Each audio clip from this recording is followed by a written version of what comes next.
What is up? What is up? What? Oh, every time I try to stretch with this arm, this is so dumb. Oh my God. Welcome, welcome, welcome. Welcome to another episode of the Her Edition. We are here. We are here. Today is the day. Hold on, let me send these out. Hit that like button as you come in. Hit that like button as you come in. Happy Friday. It's Friday, y'all. It's Friday, y'all. It's Friday. It's Friday. And they're ready to. It's Friday. Oh, it was something I was about to do and it left me that fast. You know, this brain fog thing.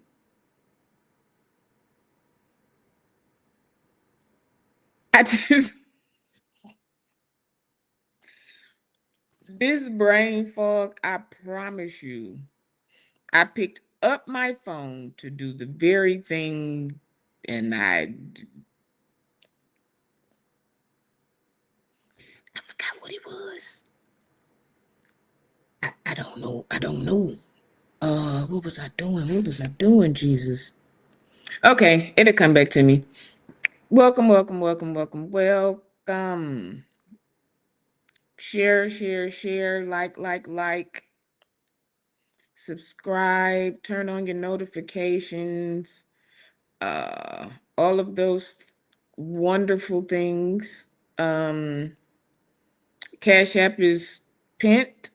The Zelle is scrolling, and the link to buy me a coffee is in the description. And uh, I will. I'll put the link in the chat. I'll put the link in the chat. I'll put the link in the chat. What else? We do have a goal for tonight. So if you would like to support the platform in any type of way.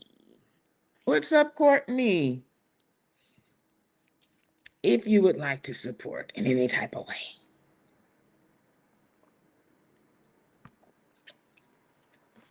Much will be appreciated, as always.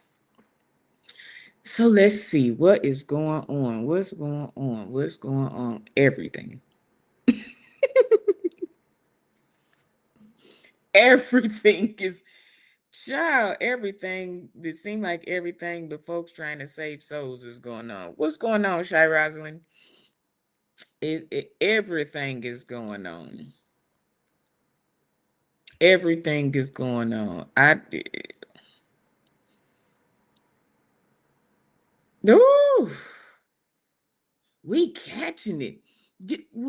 It's the men. What is going on with the men's? Why are they so upset? Like, we chilling. The women are chilling. We just chilling. We just minding our own self's business. We just chilling, and the men's they just out here they still catfighting. They arms, their arms should be tired by now. Oh, Father in heaven, their arms should be tired by now. They should have nice biceps and triceps, cause, wow, ain't they out here acting crazy? Hold on. Oh, having one, well, having two, arm and a half, it sucks. Ugh, it sucks. Another round of crash outs. I listen. I don't know what's going on.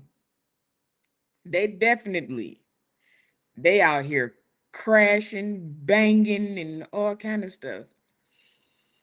I don't know. I don't know. I don't know. I don't know. I don't know.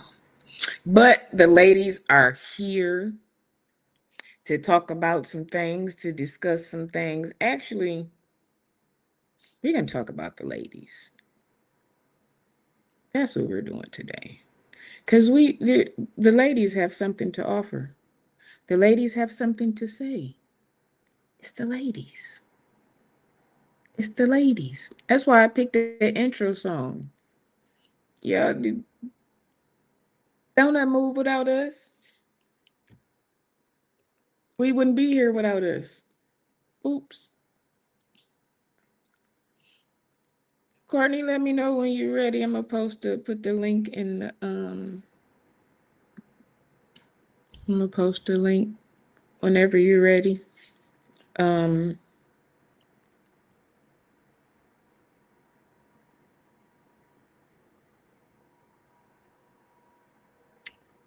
have never heard women be called such names across the pulpit.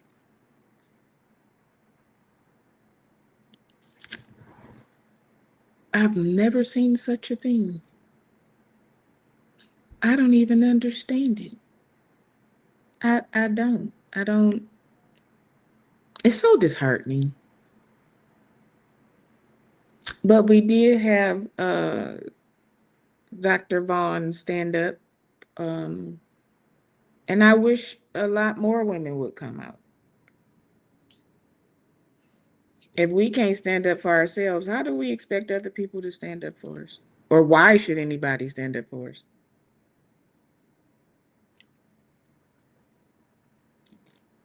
Why?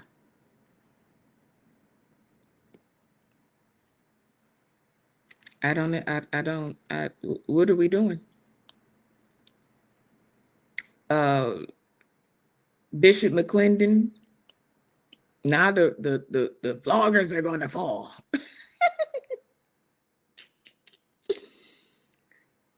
The vloggers are going to fall.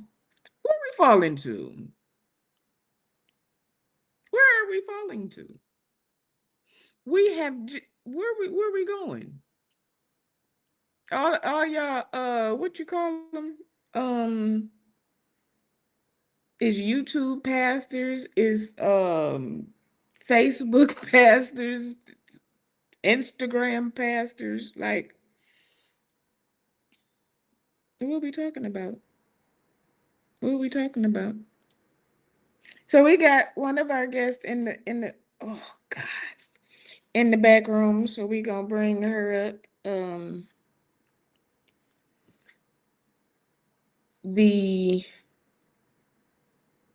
How am I gonna introduce her? We're gonna introduce Courtney as the up and coming, the new, the the sunshine, the brightness to the new era of 2026 of YouTube. A mess. Come on. Good evening, everyone. Good evening, good evening, good evening. So you got your stuff yet? Not yet. Not yet. But you've been thinking about it. I have. I've definitely been praying about it for Mm-hmm. sure. Mm-hmm. That's all. That's all it Mm-hmm. takes. You might be in the car one day and be like, you know what? Mm-mm. Nope. But I'm working on it though, for Let me sure. tell.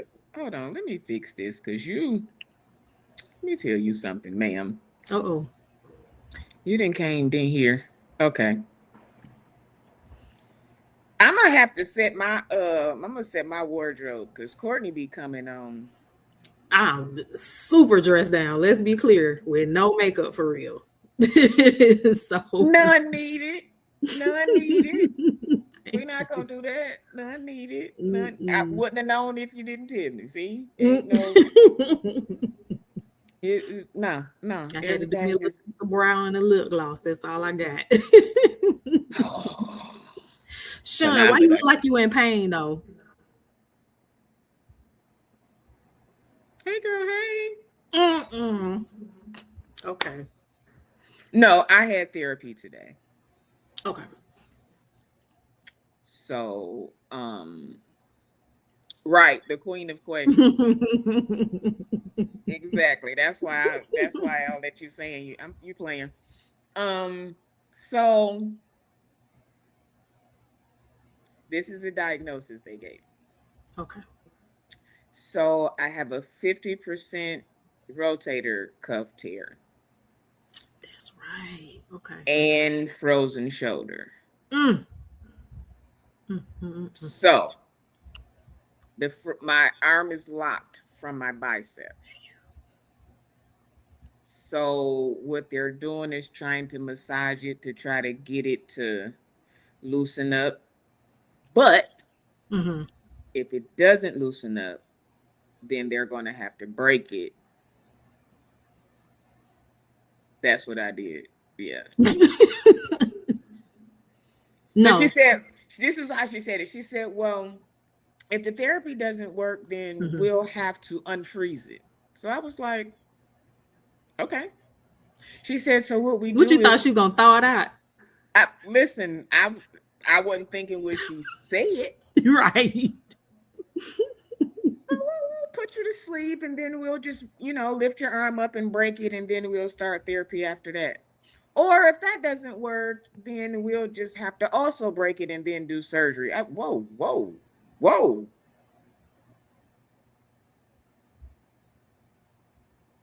Mm-mm. So, Mm-mm. so I went yesterday, was my first day, and then today she was like, I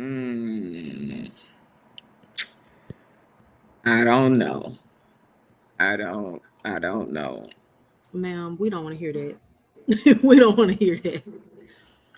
She was Listen. like, you Mhm. go back in 2 weeks, you got 6 days to see if it loosens at all. If it doesn't loosen at all, she was like, then we're gonna have to go and see. And I'm like, "Ooh." But like even she touched me today, literally, and I thought she had put a brick on my shoulder. So she came on the other side and she said, this is the pressure that I'm putting on you. I said, oh no, it don't feel nothing like that. Nah, I don't feel nothing like that, ma'am. Not at all. My mother had frozen shoulder before, but she got healed. Hey, Tarsha. Hey, And see, Tarsha. I'm Mhm. trying to work through it. I'm hoping that the therapy at least loosens it up. If it loosens it up, then that means I can start doing stuff at home and I can, Mhm. but at home I can't. Nah. Mm-mm. I can't sleep. I can't, like, it's any position is pain. Up, down, Mm. sat, back. I I got showered today and put some deodorant on, and a tear just came. Just putting it's Were you able to lift your arm a little bit just to no. get in there? I had to like set my arm on the bed and kind of like pull my body back, but it still hurt because the Mhm. pressure from me just leaning my arm on the bed. I know it. My mom had to go through that same thing. Jesus touched her body, man. But you know what? Jesus used the doctors as well. So if they got to break you to bring you back together again. That's what I told him. I was like, at least if you have to break it, I know that after that, I will Mhm. begin to heal. Mhm. So I'm not tripping about it. Yeah, it sounds crazy, but I'll be asleep. Mm. Now, if they was talking about they was gonna give me some laughing gas and do it, nah, y'all not about to do that. Why? What's the difference? I mean, one you'll be asleep, but the laughing gas. You be, you know what? It probably wouldn't be bad, but it's the thought, the sound Mhm. Mhm. that would probably freak me out. For Like sure. I can feel it. I probably wouldn't be able to feel it, but the sound of it would be like, Was laughing gas an option? no, I was just saying because it's something stupid. Well, not stupid, but Why, Sean? I was just, that's like the least of it. I'm like, I mean, Oh God. I was thinking about that because I need to get some dental work done. And I was like, like I need some extractions, and they were like, laughing gas be an option. And I've seen too many videos where people talking crazy, and my mama probably gonna have to take me. So I'm like, I don't know. Oh, you be your I mama don't be want to to be talking called you too the next day, crazy. like, okay, so yesterday you here see it. Ooh, I don't want no smoke. Listen, when I come out of surgery, I just go to sleep because I be like, I don't want to talk. Mm-hmm. I don't want to, because, ooh, when you under, you be done said some. I just try to stay quiet. I be thinking a bunch of stuff, But but you got to. I try to stay You got quiet. to. But with that laughing gas, I think with the laughing gas is uncontrollable. I Mm-hmm. think I've never had it. Okay. Have you I think experienced it that? is. I think it is. I think it is. Because you're under, you're still under, but you're not under. Mm-hmm. Mm-mm. It's like being high without being high. Listen, children. I said no. I cannot. Now somebody else taking that's cool, but if my mom, I don't know what I'm Be gonna done said the wrong, like, oof, you be done hid for about 2 weeks. say. Like I said, what? I Mom be like, said now, what was that you said that one time? nothing, mama. More That grace. wasn't me. Okay. Okay. Because what? Mm-mm. I've seen patients rehab from frozen shoulder. It can go either way. Praying for it. Shy Roslyn. Mm. That's true though. The only reason that I'm thinking the other way is because even when they were doing some of the therapy, the way that it feels, she was like, because she was trying to do something today, and it was almost like it was out of socket. So I had to sit up and kind of reposition myself to.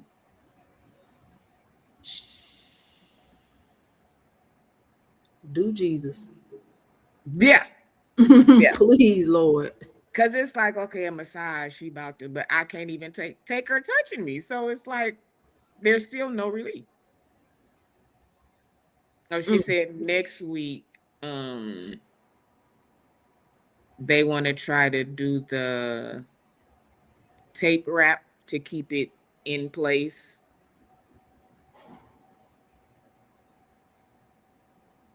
Do you want to share how it happened? Or can you? Um, oh yeah, I can. Tarsha, whenever you're ready. So I was at work, um, picking up a client. Her Okay. chair, she was like laid back in her chair, kind of. She wanted to sit up. She asked me to sit her up. When I went to sit her up, it popped, and here we are. Okay. Mm, mm, mm, mm, mm. So I love my clients. Mm-hmm. So not being able to, I always had that feeling like I hope they okay. I hope ain't nobody. I hope ain't like, but Mm-mm. and the crazy thing about it is, you know how you try to like nothing is wrong and you try to just Mm-hmm. keep doing stuff, and I kept trying to like, it's in my You was head. trying I to can work do through the this, pain. Mm-hmm. Mm-mm. but when you can't scratch your head, you can't. When you're right-handed, that's driving, like zipping up my coat, uh, just little stuff. Like when this arm itches, I just sit there like, Mm-mm. because even with the I got me a back scratcher. Mm-hmm. It's my left hand. The coordination is dumb. So trying to put it back there, you be everywhere, It's but a on the mess. spot that you. So it's just like, Help, Lord. and my left hand is like, okay, I don't know what this is, but I'm over it. You can kind of give me a little break because I don't do this. Oh, like washing. I was trying to wash the dishes earlier and I just kept wiping the same spot. And I was like, but I want to go over here. Mm. Mm-mm-mm. Ooh. Jesse. Hi, Hey, Jesse. Jesse. Oh God, I Hi, enjoyed your brother. show. Mm-hmm. I enjoyed the information. Mm. She got a nice head on her shoulder. She a doctor. Young. Yeah. Mm-hmm. Yeah. I love to see it. Hey, Tarsha. Hello, the He- prophetess. Hello, good evening. How are y'all doing on tonight? I'm good. Wonderful. I'm Happy good. New Year. Happy New Year. I think the last time we was up here, it wasn't even the New Year yet. So this is Mm-hmm. very No. nice. So this is our first show of 2026. Yes. Wow, look at that. Okay. I'm Look at feeling good about 2026. I really Mm-hmm. am. Me too. I am too. I am too. Outside of all of the noise, I still see. Mm-hmm. You know Yes, how I you have driving, positive. you driving down the street and you see the lights ahead and you come up off the freeway Mm-hmm. to go around. That's the mode I'm in. That's where I am. I see it. I'm not gonna go towards it. I don't even want to be around it. Mm-hmm. Coco. Yes, I am. I am. I'm in the vein of the same. Maybe it's the same thing. I am in the lane of minding my business, but focusing on my own business. Mm-hmm. Mm-hmm. That's I Mm-hmm. feel it. like I'm not even supposed to be getting involved in nothing that doesn't have my name on it, and I'm Mm-hmm. and I'm focusing on building up what God has given me. I'm Nehemiah right now. I'm building. I'm Mm-hmm. building, Mm-hmm. Yes. and I'm Yeah. not coming down until I'm done. Hello. Me. Come on. Me either. I feel I you on that. I'm I with you. like that. I like that. It's Because I'm gonna tell big. y'all something, and this is in my spirit, so maybe this will help somebody. And I didn't come up here to do this, but I feel like maybe this Come is a on. topic we could lead into. Yes. We You need to already get out know. of. We're getting out of the ministry. Well, I am. I'm getting out of the ministry of distraction. Mm. Mm-hmm. The ministry of distraction had me in 2025, and God has really been pressing me to finish up things that I started, but I didn't complete because I allowed myself to be in the ministry of distraction instead of the ministry of focus. Mm-hmm. And Mm-hmm. so, in order for me to focus, I got to focus on me and ignore the chatter that's been trying to draw me back into the ministry of distraction. Mm. Right, Selena? She said, right, right. See, out of the mouth of babes. Listen, Mm-hmm. that's what the words say. So that I like that because see, Mm-hmm. we have been on a few times and we have not gotten to what my first time was going to be because it's just been too much noise. So we in the new season and we're gonna ignore the noise tonight for this show. I ain't saying we ain't getting to the noise, but for this one right here, because I'm coming back. I'm coming back. But Tarsha, I'm glad you said that because that's kind of one of the questions that I had for you. Um, okay, I'll take this one.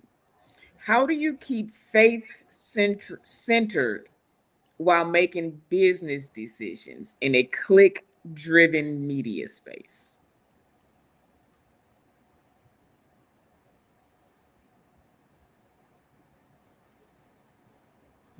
Can you read that again? Okay, so this is a good question. Oh, Courtney would like you to repeat it again. How do you keep faith centered while making business decisions in a click driven media space? Click driven. What do you mean by that? Clicks Say, and Social views. media dominated. We're in a new world now, right? Where social media is part of the ministry of distraction. You can pick your phone up in the morning and first mm-hmm, thing some people do is scroll, right? mm-hmm, Mm-hmm. But a person like me, I have to look at my calendar to mm-hmm, find out what I have going on for the day. mm-hmm. And so Okay. for me, being in the ministry of distraction affects my business because instead of me not focusing on my calendar in the morning, because in the Bible, what does the Bible say? Lord, teach me how to number my days, right? Mm-hmm. So I have a Yeah. calendar and I have to, Selena, you can't talk while mommy's talking. Yeah. We have to be able to manage number one, our time, right? Mm-hmm. So the first thing I need to do daily is look at my calendar because my calendar is going to help me to manage my day. Right. Um, Okay. I have blocks of time blocked off to complete projects, and I don't do anything in those blocks of time other than complete projects. So, like today, I had a project that was due, and it took me about 4 hours to complete it. Now, either I'm going to complete my project or I'm going to talk to my sister on the phone about her vacation in Jamaica. Now, if I pick the phone up to talk to her, I'm going to waste the hour of the 4 hour time block. So what I do is I tell people to please text me first to see if I'm available. So like most of my close friends that really know me and know what goes on in my life, they'll text me first and say, "Hey Tosh, I want to talk today. Do you have Mm-hmm. time?" And I'll say, "Call me after 5 o'clock or call me after a certain time," because some people want to just call you random times of the day.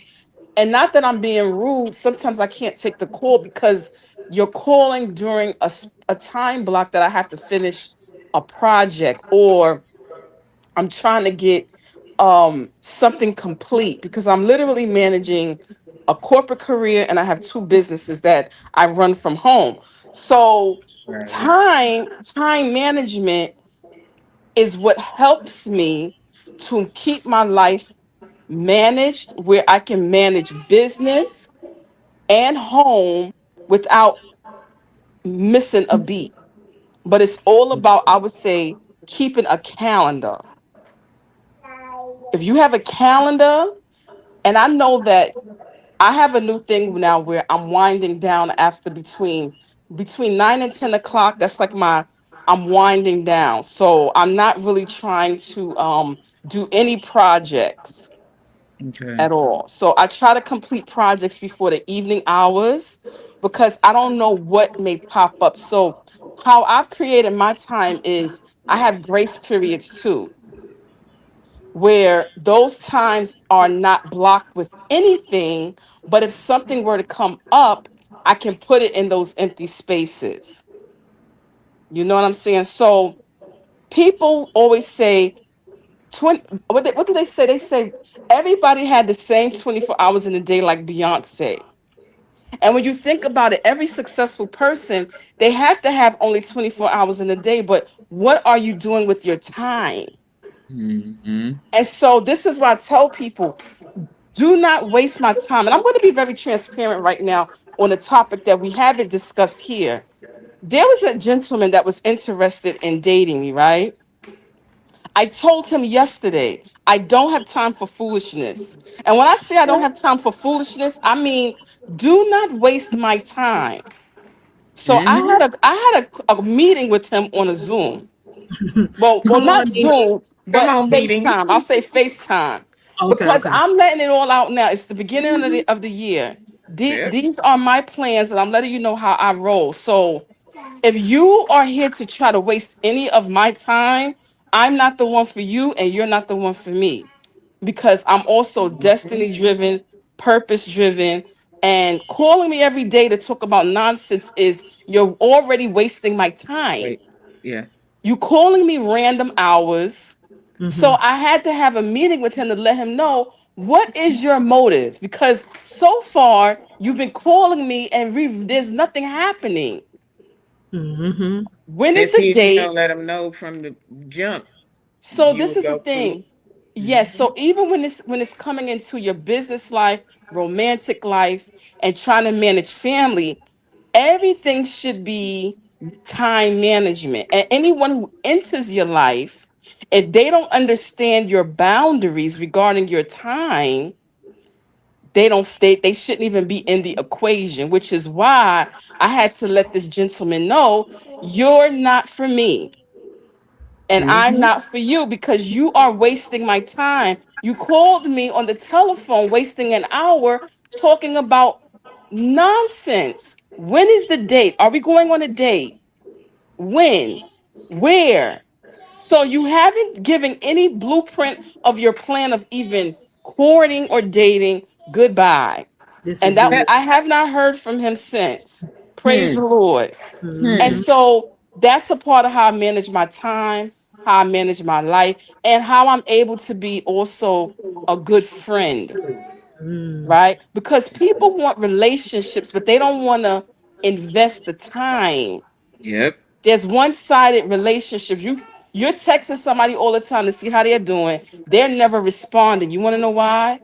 We have to evaluate where we're putting our time, why Mm-hmm. we're putting so much energy into this avenue, and is this person even interested in being my friend, and is this friendship worth Worth it. me wasting my time? Mm-hmm. And so for me, I've learned that even God managed his time because he created the heavens and the earth in 7 days, Mm-hmm.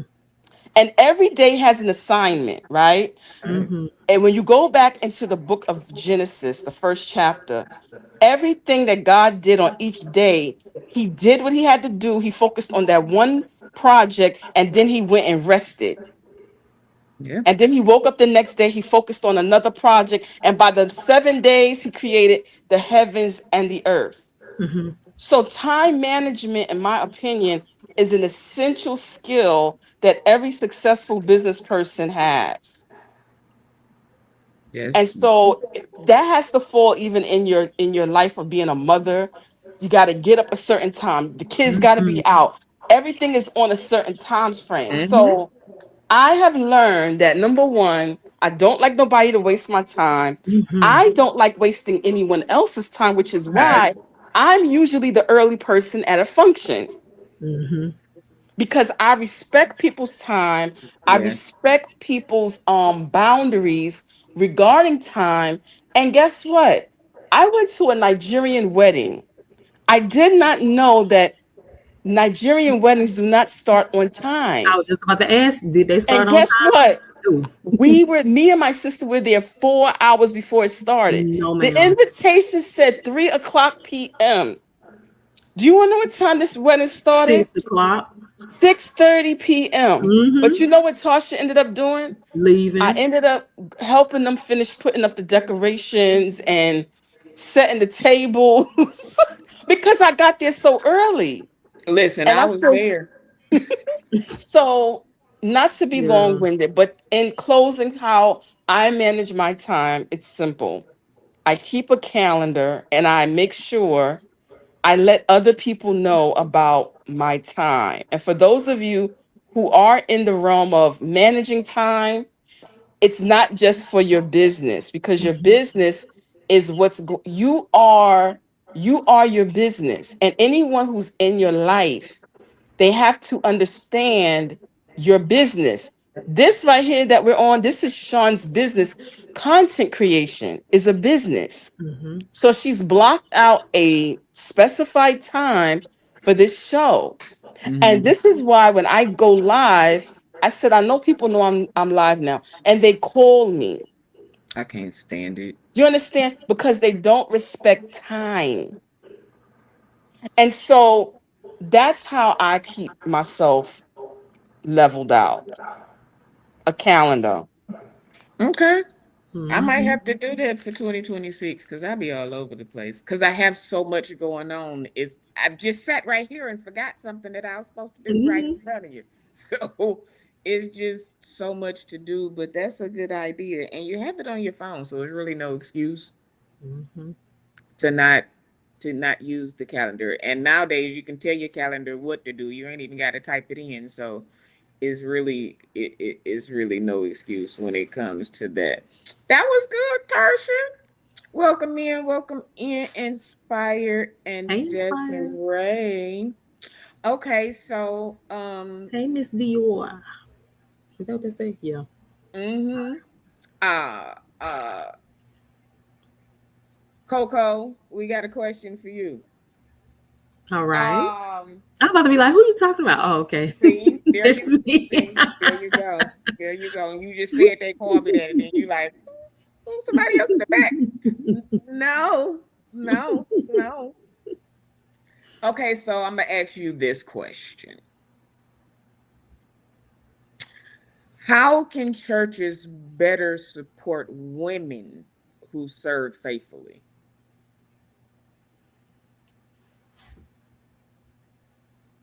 You should have sent me these questions earlier. I I know. don't even have to. How can churches? Well, I think. Hold on, let me sit for a second. Because see, the thing is, women make up 88% of the church. 95%. I was trying to be nice. Okay. I was trying to give them a little bit. But we are the praise team. We are the usher board. We are the cook. We do communion. We do you name it. Mm-hmm. But the moment it comes to the leadership, we're the last ones. We have to we have to stand on the floor Mm-hmm. and talk while the men get to stand in the pulpit no matter whether they a deacon, a trustee, a minister, whatever. It's like a how do we do it? We've been doing it since before Jesus.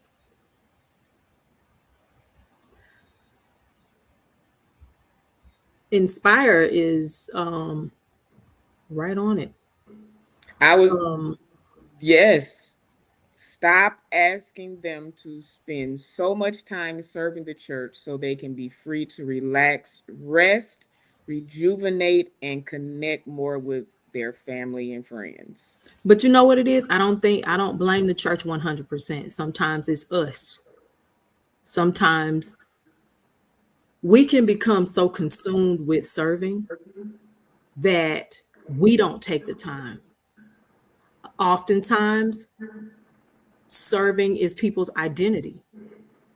Mm-hmm. We have a lot of people in the church that deal with identity crisis. Okay. So their title, their position, what they do becomes their identity. So because this is my identity, I have to be there every time the door is open. I have to be the first to say yes to whatever the assignment is, right? And then you have those that may be dealing with issues in their personal space or in their personal life. So if you may be grieving a death, so I got to stay busy. Or you may have a hostile home environment. So church is a safe space, right? So I think you deal with so many things there that it's not 100% the church. I say that it's 50% the church and 50% us. Now, I will also say this though. It takes the people to make the church. So we need volunteers. We need people to, come help to do the certain things that need to be done. And there is a certain level of sacrifice that is required Mm-hmm. in order to make those things happen. So I know for me, I'm a single person, but I am a parent. So I try to maintain balance as far as making sure my kids are okay first. But Mm-hmm. I am at that church more often than not because I am single. So right now I have the freedom and the flexibility to serve the Lord with gladness. But I know that once I'm married, not dating, but once I'm married, some things I will, with wisdom, shift some things around. So I don't know if that answered the question. Now, with that though, do you think sometimes the church takes advantage of single women in that aspect? Because it's like, okay, you don't have nothing to do. You need to be at church. You need to stay safe. Like, if you're at the church all the time, that's going to deem you staying saved. Like, if you're not in the streets, you're not doing this. If you're at church and you serve and you don't have time to do that. But at the same time, I don't have time to find my mate if I'm always there. Mm. You get what I'm saying? I'm giggling because I have this conversation with my single friends that I go to church with. And we talk about this because we actually love our church. We love serving at our church. So we're like, okay, how are we going to do this? To be honest with you, I don't like to go out too much. And there lies the problem. I I was waiting on somebody to say it, but Because it's I'm gonna true. tell you why. Mm-hmm. And this is gonna sound I don't know if you've heard this before, but I tell a lot of women this. Mm-hmm. You may not meet your husband inside of the church. I agree. And so this is the issue that I have when I was in the church, right before I left the institutionalized church. I had what is called church burnout. Mm-hmm. Mm-hmm. Mm. I was on every auxiliary. I think I even said this on another platform. I was even on the mother's board at the age of 24 years old. I was Tasha. the youngest one. I was the youngest person on the mother's board. Everybody else was in their like 60s. Wait, how they even let you on that Hold thing? on, Tasha. You're not gonna skate past that. I was on the mother's board at How the they age of let you on 24. there? What you had to do? I'm gonna tell you how I got on this. So for some of you who may not know, I love to cook. So when we used to have functions, I used to go down in the kitchen and cook with the mothers. Mother Tarsha, my And God. so when they found out that I knew how to cook, Uh-oh, you coming in and Oh, out, you're Tarsha. breaking up. Now we can't hear you. Hey, Cruiser, Tarsha, did you charge your? Because you know Tarsha thing be dying. What's going on, Cruiser? Wait a minute. Put Inspires back up. Her comment I was reading. If I'm looking off to the side, I got YouTube over here as a monitor. Let me see. Me too. Okay. Yeah, I know what you Women do. need to be aware of and stop allowing people who sit in church boardrooms to make decisions. See, I agree. Mm. I agree, but let's be clear on something. We are in control of our own lives. Let's all agree on that right now. Everybody is in control of their own space. We are adults, most of us that serve. Hey, JP. Yeah, but in some instances, like, okay, say for instance, Mm-mm. if you're at church Tuesday, Wednesday, Friday, all day Sunday, that's 4 days out of the 7. Because I want to be, not because my pastor made me. Let's be clear. Right. Yeah, but that's what I'm saying. You're there because you want to, but Mhm. then you have those times where you may not want to, but your Mhm. faith takes you. I'm tired. I really don't feel like it. But you But hear messages like you'll push say, through, you need to press. you will when you get there, you will feel better. And you start telling yourself, you know what, I am tired. But I know when I get there, the Lord gone. And it's one of those where we just do it. Mm-hmm. But there may be a time where you should go to the gas station, or you miss that time to possibly see Mr. or Mrs. at the grocery store. You know what I'm saying? We get, and that goes for men too. Because here's the thing, we've been taught that our mate is at church, and that's not always true. No, who said that? Oh, that's how you end up with all of these kids that grew up together and now they're married and they No. got kids. It's because when you're in that space, it's like a work husband, a work wife. When you're with I don't believe people, in that. So let's really? work husband? Absolutely not. Oh No, you're not none of my spouse. That's like the plant life. No, I know. Yeah, I know. it doctors Trust and me, I know. nurses, they Everybody do it all the time, but I don't play those reindeer games for that cause. But let me just say this. I'm passionate. I'm not mad, y'all. I'm passionate. We blame the church, which when we say the church, we really mean leadership. We really mean our pastor. We gotta stop. You can say no at any given time. When I am ready to leave, I can go. You're free to go. You're not bound. You're free. If you don't want to go to church on said day, don't go. That's the thing right there. Now, if leadership, be a different perspective. But I'm just saying, even then, you have the freedom and you have the right. And that's what a lot of people forget.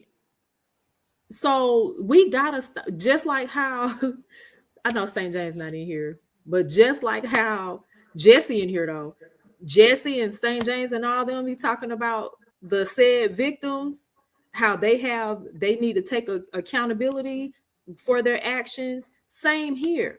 Let's just cut it out. Your pastor's not making you do anything. They don't have a hell or heaven to put you in. This at this point is about your free will, because God has given us a free will to do whatever it is that we feel is necessary for us. And this is so funny, because I was having a conversation with a friend of mine. We're on a certain kind of consecration, and she was saying, oh, I really want this, that, and the third. I told her this. I said, you have to do what's best for you, as long as you're making a sacrifice. That's between you and God. Yep. So nobody's holding me hostage at church. That's the place that I choose to be, because I've been out in the club. I ain't talking about nobody who go now. I have partied. To each his own. Baby, I have done all the things. And I had, and sometimes I had a good time, and then other times there were other things attached to that behavior. Exactly. Yeah. Not behavior, but you understand what I'm saying? Attached to that going out. So I'm not talking about anybody that goes out. I'm talking about me. And so this is what I choose to do. Now I understand that I'm not at church looking for a mate, actually. So there's that. I'm not every man that church is a blur for me. That's a whole other story. But every man that come into church, I don't think he my husband. I'm not that woman. That's But there was a period of time that I did carve out to be strictly single. I am divorced. I've been married before. I have children. So I've already been there and done that. So now I'm at a stage of my life where I'm really maximizing my singleness through the different things that I do. Yeah. And now I'm coming back to a space. I've dated before. Let's be clear. After the divorce, I've dated before. But now I'm in a space to where, is it time for me to, open the doors to companionship, or, dating, or whatever the case may be. And to be honest with you, there is a part of me that is like Tarsha said, I don't have time for the foolishness, because I really literally do not have time for real for the foolishness. I want someone that will come to me with intention. So I'm saying Mhm. all that to say, I'm not even looking to the church for that. I do have to figure out, however, because I do like to travel, but I do have to figure out my schedule and get myself to a space to be in those spaces that I desire to be in. I do So not yeah, like to rip and run the streets all the time. That's not me. yeah, yeah. Hold on. Let's I let's bring Cruiser on up because I know she got that Hey, that Chris. what's Hey, up, bro? ladies. What's Hey, up? ladies. While I was waiting in the back, she actually said what I was going to encourage her. You know, I don't know how old you are, but I am assuming that I'm a little bit older than you. Hold on, how old do I look? Nah, I'll just play. I don't. I am terrible about guessing ages, child, especially with black folks. We can't, but Listen, be all around the corner. yeah, but I'm thinking, that I might be older than you. And I always say to young women that be careful dating. You most times for us black women, we have time to raise our kids and still have a whole life. And I don't regret spending a lot of time. I spent a lot of time. Those of you that was in my live yesterday when my daughter was in the car, and she laughed at me and said I had on an apostolic skirt, and I told her That I was so don't funny. regret none of that. And my daughter, she told a little bit about how I was just reserved into the church. Now, I'm 55 now, and you might find me down at the lounge. Now on club, there's a difference between the lounge and the clubs. There's a huge difference, a big old difference Big between the difference. lounge and the club. Okay, lounge is for grown folks, the club's for the Grown children. folks. But you might Yes. find, but you would never have found me at a club, lounge, or anything like that when I was raising my children, Mm-hmm. because that was my focus, was raising my kids. Now, I'm 55. I'm still cute. I can put them roles in rotation now. So my kids are grown. Mm-hmm. They're Yeah. grown. I could travel and travel back to back to back to back. Because my kids are 31, 29, and 25. They grown. And I'm Mm-hmm. 55. So it's plenty. People always say, what you gonna do about this? It's right now, you enjoy in raising your kids. You enjoy go to church. I remember when people used to tell me when I was younger, oh, you go to church all the time. I liked it. I was having me a good darn time. The music was good. The fellowship was good. My friends were there. There was Mm-hmm. absolutely nothing wrong with me going to church all the time, except for people telling me. And nobody, like you said, you're not there because the pastor is telling you to be there. You're there because you want to be there, because you could not go if you don't want to go. Mm-hmm. It's Yeah, just I like was that. there every day. I would just be driving. It'd be a Monday at 6 p.m. You go back to church and just be there for hours, Well, no, knowing I you ain't got doing that. rehearsal. Yeah, Oh, it I was. ain't got well, time. I had keys it to went like that for rehearsal. me. But if something's going on significant, I enjoy Joy Night on Friday night. I don't know if they still do that, or and also, like with travel. You know what I did at my church? I was the one who set up travel. I'd be like, hey, y'all ain't never been on the cruise. Let's go. Y'all ain't never been to Disney World. Let's go. Y'all ain't never, I would do things like that would incorporate the kids, where the kids could be, still. I went to the convocations and conventions and enjoyed those, especially when they were out of town, stuff like that. So I think what you're doing is great. You're great, and you're gonna appreciate it, so much more when your kids are older, Mm-hmm. because you was there for them, and you did spend time with them, and you did take them to church. And sometimes when kids get away and they decide they don't want to believe in God no more, when they get in a hard spot, they remember God and they come right on back around to God, because that's all they know. Mm-hmm. So No, I I just don't came back do. here to. Mhm. I'm sorry. Go ahead. I'm sorry. No, I don't do my kids like how I came up. Now, I was in church more often than not. My kids do not play those games. So I give them the flexibility to have their childhood and not be in church as much as I was. But mind you, when I was their age, I loved to be at church all the time. I'm a Yeah. church girl, All my friends was like at through and church. through. I can't even Mhm. run from it, even if I tried. Right.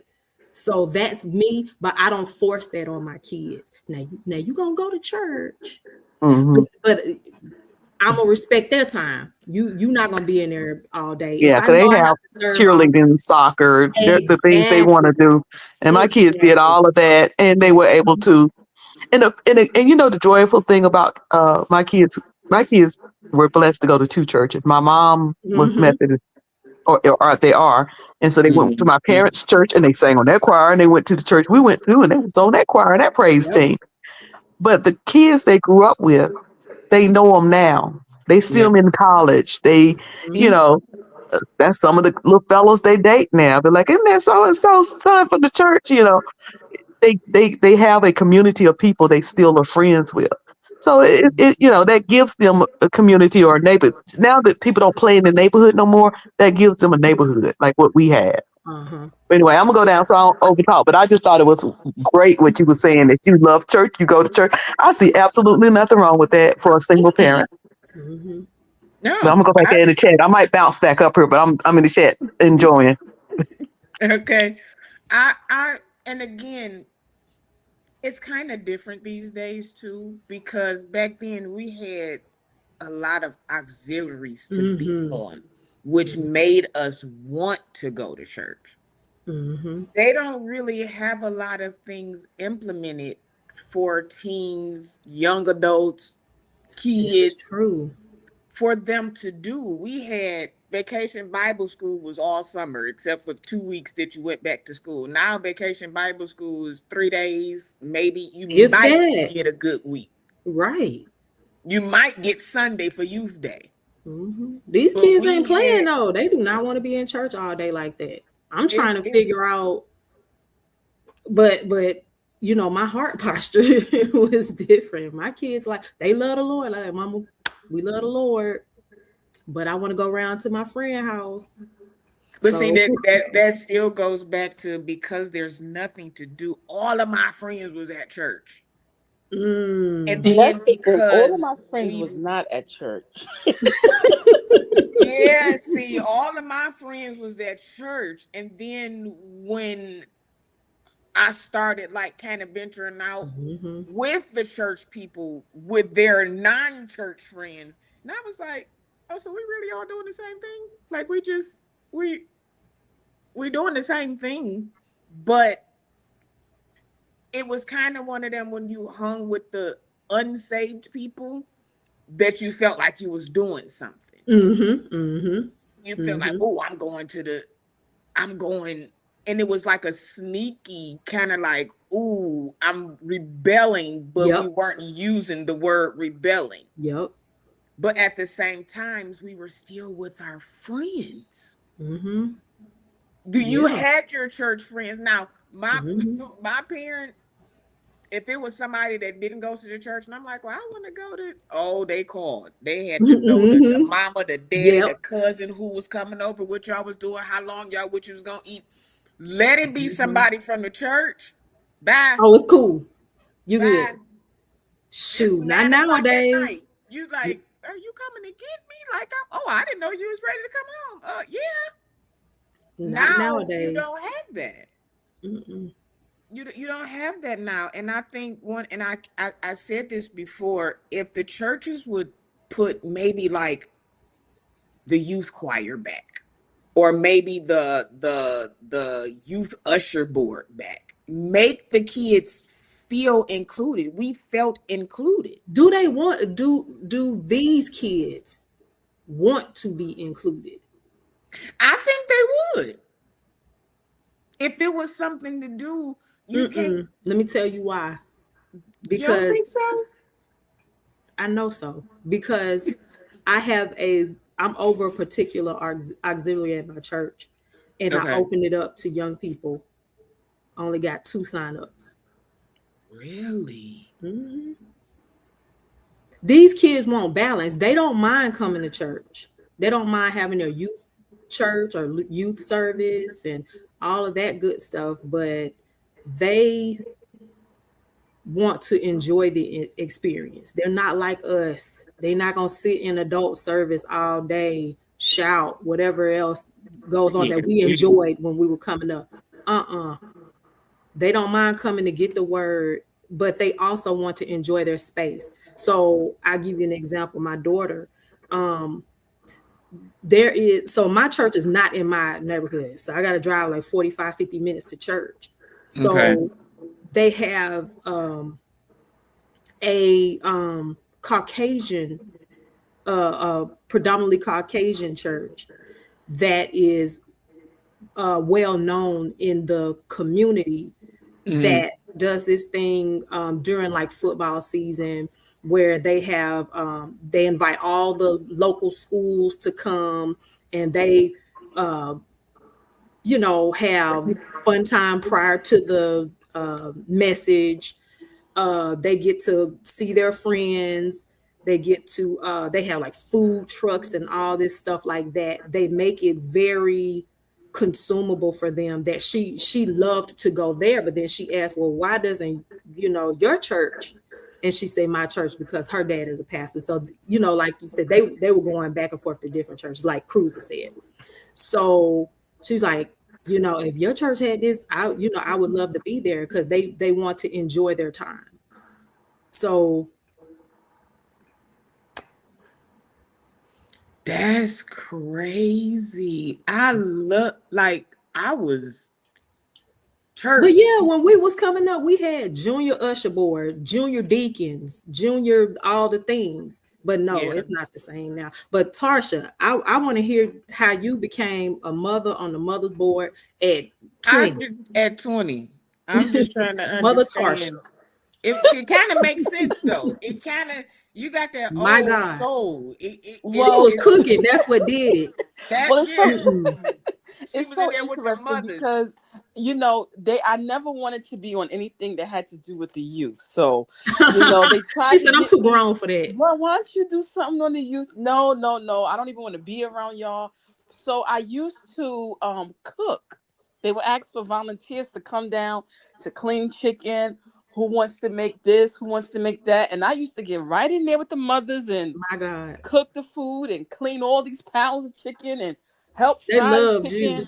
And so I ended up being on the mother's board, and I would help every year, when they have the once a year, the Women's Day, and raising money. It would take us 6 months to raise the money, the mother's board raising money and cooking. And I had one sister, and we would get together and cook all these different dishes, and My we used God. to raise the most money. Those was the good old days. But what I will say Wow. is I learned very early on, because I wasn't raised in church. I was literally in the club one night. The following week, I got saved. And when I started Really? getting used to church culture and, the life of being saved and things of that nature, I noticed that I was starting to have church burnout. I was an usher. I was on the mother's board. I was a missionary going to the hospital and the shelters on Saturdays. Then I would go do mini sermons and preach. Then I was in training to be a minister. Now I'm over here. Wow. I'm in theology school. Oh, Mm-hmm. and on top of all of that, I was going to get my undergraduate degree, and I'm working a full-time job. Mm. Until one day I said, you know what, God, this is not right. I'm wearing myself out, Mm-hmm. and I know that I need a balance. So, and I'm always I still was traveling. Even as a young person, I've Mm-hmm. always traveled. So I made a decision one day that church was not going to burn me out. Oh, and I was also Mm-hmm. on a treasury, the trustee board. I went to My the trustee God. board. I told the head of the trustee board that I resigned. I went Mm-hmm. to I was on the traveling evangelist team. I went to the elder of that committee and said, I resign. I cannot travel with y'all no more. I resign. I went Mm-hmm. to the head of the mother's board. I said, I'm resigning from the mother's board, but I will still bring dishes, but I just won't be on the mother's board committee all this And time. they wanted their Tarsha, food. wait a minute, Tarsha. So were you just they gave you an honorary? I was a part, my name was on the roster, and I used to wear Okay. my red suit the second Sunday and sit on the front with the mother's board. My I was the youngest God. member on the mother's board. I And am a so mother in Zion. Lord, have and mercy, so Tarsha. I Wow. removed myself from all of those auxiliaries, and I was Rightfully only an so. usher. I Mm-hmm. remained an usher, and I remained a missionary because I was ordained, and I would go out on the weekends. So that would be Saturday mornings for 4 hours. My God. So my time was free, but I will say this: when I became active in church and I took myself off of all those auxiliaries, I made a promise to keep my life in balance. So Mm-hmm. meaning Okay. I had a social life outside of my church, right? So I was always the type that I would be at church, I would do my service, but I'm out of here because I have other Mm-hmm. things going on. That's right. So not that I didn't love my church, but Mm-hmm. I didn't bring it home with me. It wasn't Mm-hmm. really, I had compartments. So when I left church, okay, I have friends that I grew up with. They may not be saved, but they're like my family. So I Mm-hmm. had a social life outside of church. Then I had another group of friends that I travel with. But everybody knows that Tarsha is saved. They knew I had this Mm-hmm. lifestyle. So I had to learn how to balance my life with church and the things that I really like to do because I was in a strict holiness church. And one year I went to Greece and it was a big convocation. Are you going to be there? I told my bishop, no, I will not be here. I'm going to be in Greece for 10 days. Hello. You're going to be in Greece for 10 days? Is What you going to be doing in Greece for 10 days? still be Enjoying saved. myself. You And that gotta was a tell them. ministry where nobody went anywhere. Mm-hmm. Everybody in the ministry, their life was the church. Mm-hmm. So I was kind of like breaking a mold by always going outside of what they were doing. Mm-hmm. And one year I made the big mistake of flying to North Carolina instead of taking the broke down church van with everybody else.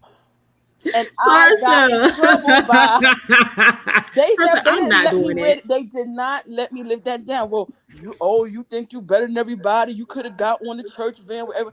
Okay, I heard the van broke down twice from New York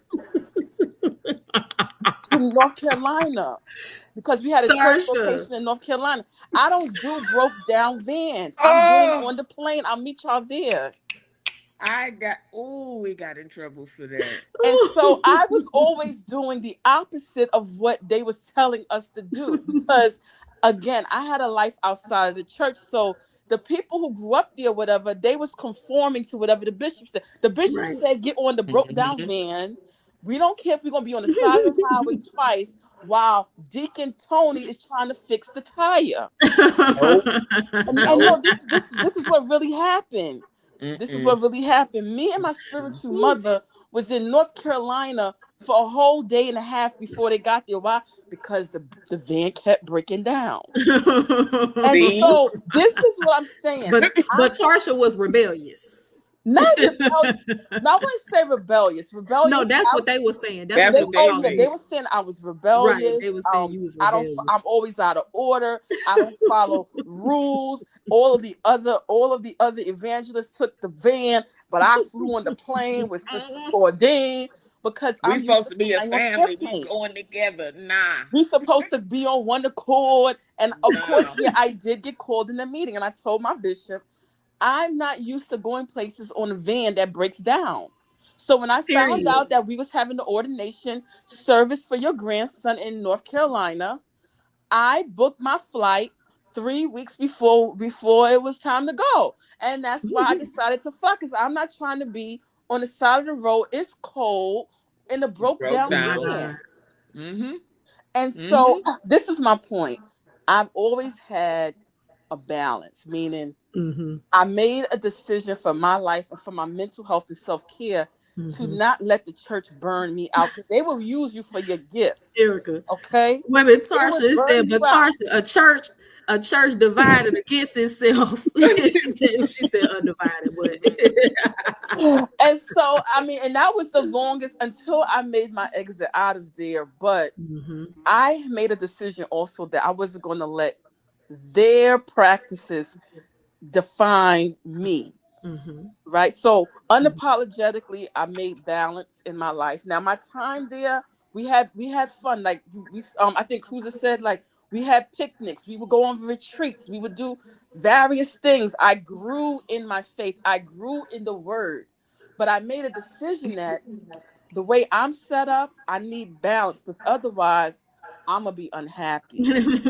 Like, Jesse That's is I it. bet they crazy. was on that van praying to Zion, singing Amazing Grace. Shit, I heard Jesse about that van. said. When I heard about the van when they got to the hotel, Tasha, you lucky you ain't take that van. I wasn't gonna be on there. I had already made a decision. Listen, I will not be on there.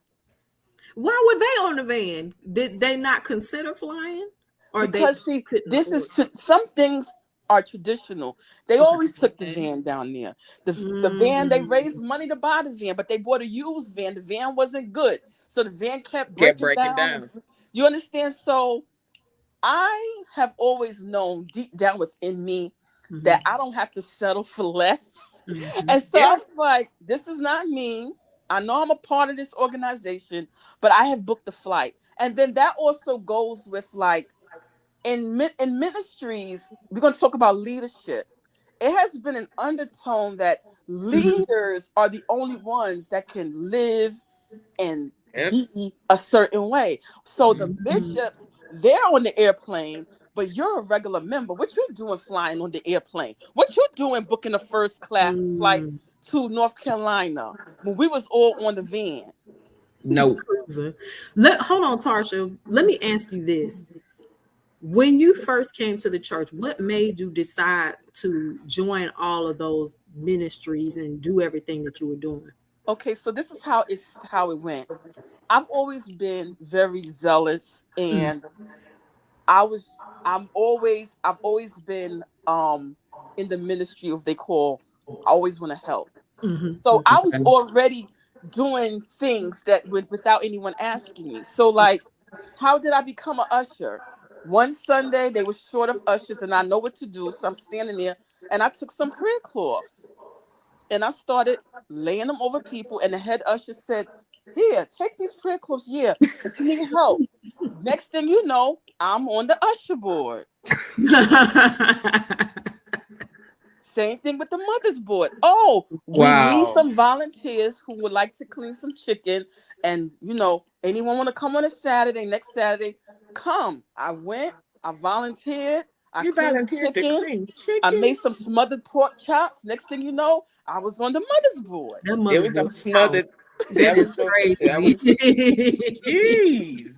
Like, Tarsha was a whole mother in Zion at 20. I Yes. can't get and past it. I can't get past the. I was laughing at somebody being on the mother's board at 40. Like, why are you on the mother's board? What are you Like, doing? What are there you doing? should be an age requirement, but I digress. Yeah, like, Wow. But a wow. lot of people, but to that end, that's how burnout happens. And so Yes. at the Mhm. church that I attend, we have safeguards in place. So for example, we don't let you serve but at most 2 Sundays out the month. Oh wow. Um, we're narrowing down how many ministries you serve on a Sunday because people can't keep up with the schedule. They just Yeah. come in the doors and they're like, oh, I want to be on audio, video. I want to do this. I want to dance. I want to sing. I want to do all these things because of that zeal, but not according to knowledge. You just love Mhm. God. You just want to serve God's people. And in whatever capacity that you can do it, great. But you're not able to be at this meeting because you have to be over here and you're not able to manage your time. So we had to put safeguards in place so that people would come through the door knowing that there is a balance that need to be had because you cannot do everything. And like to what Tarsha said, what winds up happening is you sign up for all these things and then you get burnt out immediately. And Yeah. then you have to start getting yourself off of all of these auxiliaries because you start to wake up and realize, okay, I've signed up for way too much. Mm-hmm. So at the church that I attend, it's just not like that. People travel all the time. We have a moderately young demographic as far as like around my age, like middle age. Mm. I mean, we have young people as well, but for the most part, these young people are career driven. right? So they have their careers, they're doctors, nurses, lawyers, etc., and they're young. So they're not about that, being at church 24/7 either, because they're traveling out of the country like Yeah. Tarsha. So those things are welcome. So I believe it, first of all, it's honestly, it does start with the head. And if you do have leadership, because I did start out in church like that.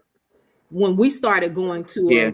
a holiness church when I was a teenager, it was like that. Like you couldn't do more than what the pastor had going on.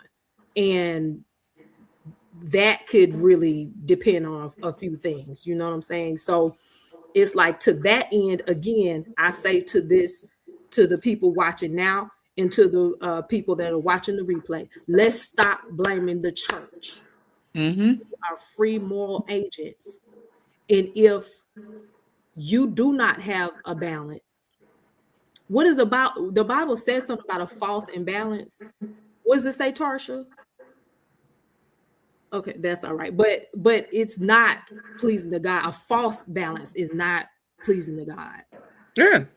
Because So you can't have structure with no structure. mhm. If you structure your life around church, what is your life really? You don't really have a life. There are people, if you ask them what they're doing, if it don't have nothing to do with the church, they can't talk about it. They don't know about it. They can't breathe. They don't, everything is church. Well, now I wouldn't necessarily say that anything dealing with church is not life, and then anything outside of church is life. I'm No, not no. gonna. What I'm saying is Okay. they can't go to a regular restaurant. They can't go shopping.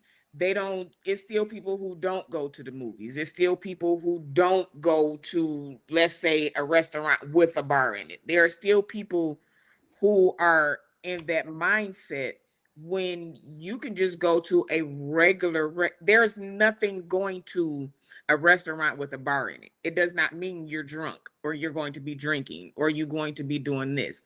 That's what I mean when I say people sometimes when they say they take that be in the world but not of the world, they take that literally.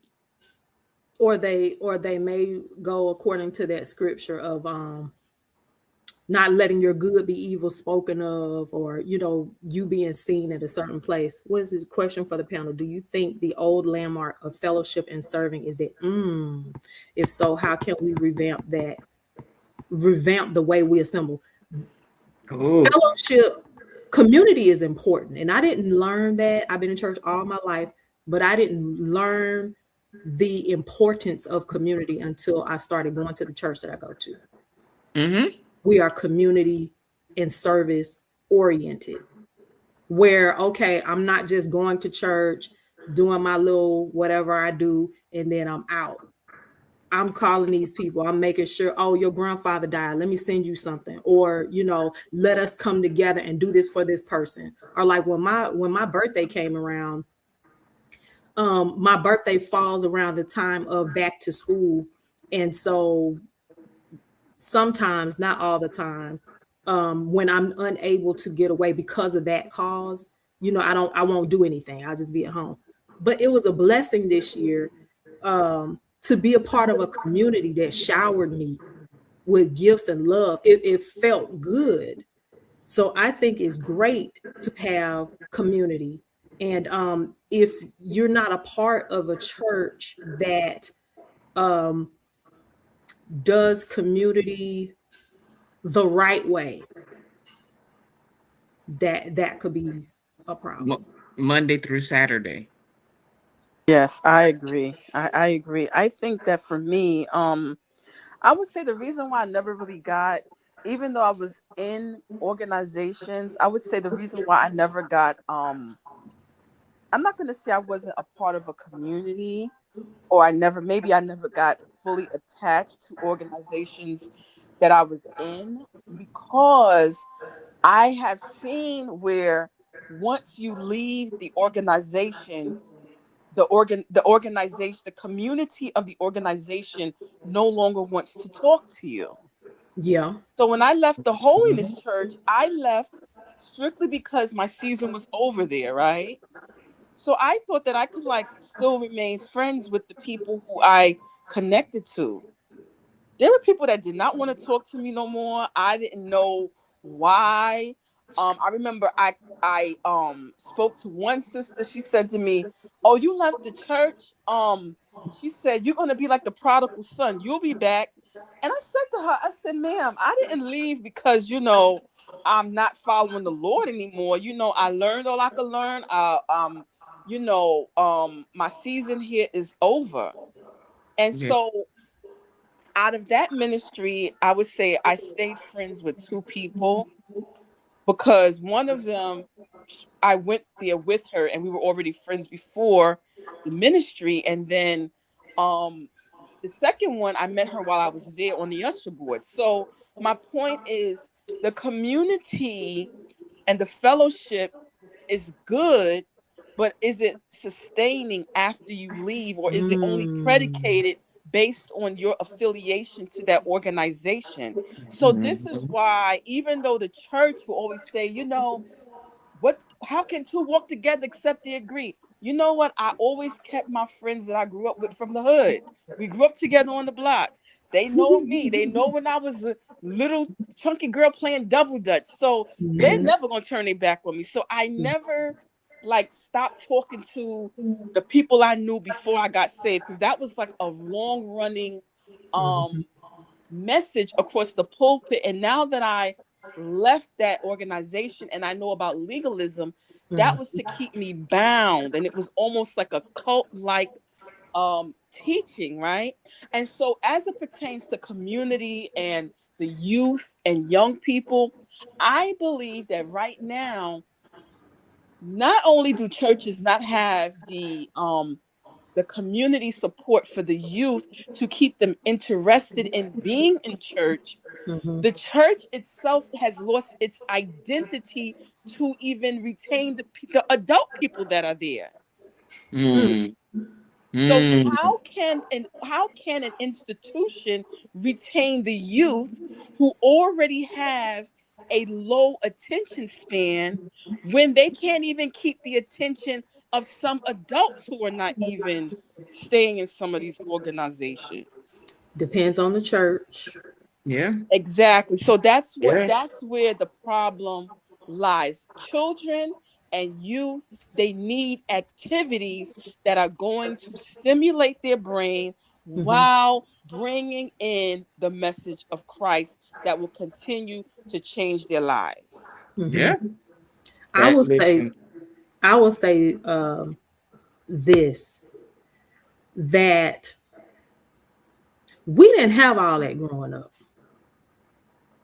So as the times change, I'm talking when we were younger, like we had children's church, but we didn't have um it would, how can I put this? It was enjoyable, but it wasn't like, some of the places that I see now, they have like major events for these kids. When I was growing up, half the time, our youth church was kind of mirrored adult church a little bit, but it was watered down to our level, for lack of a better term. I say watered down. So sometimes I'll be honest, I look at these kids like,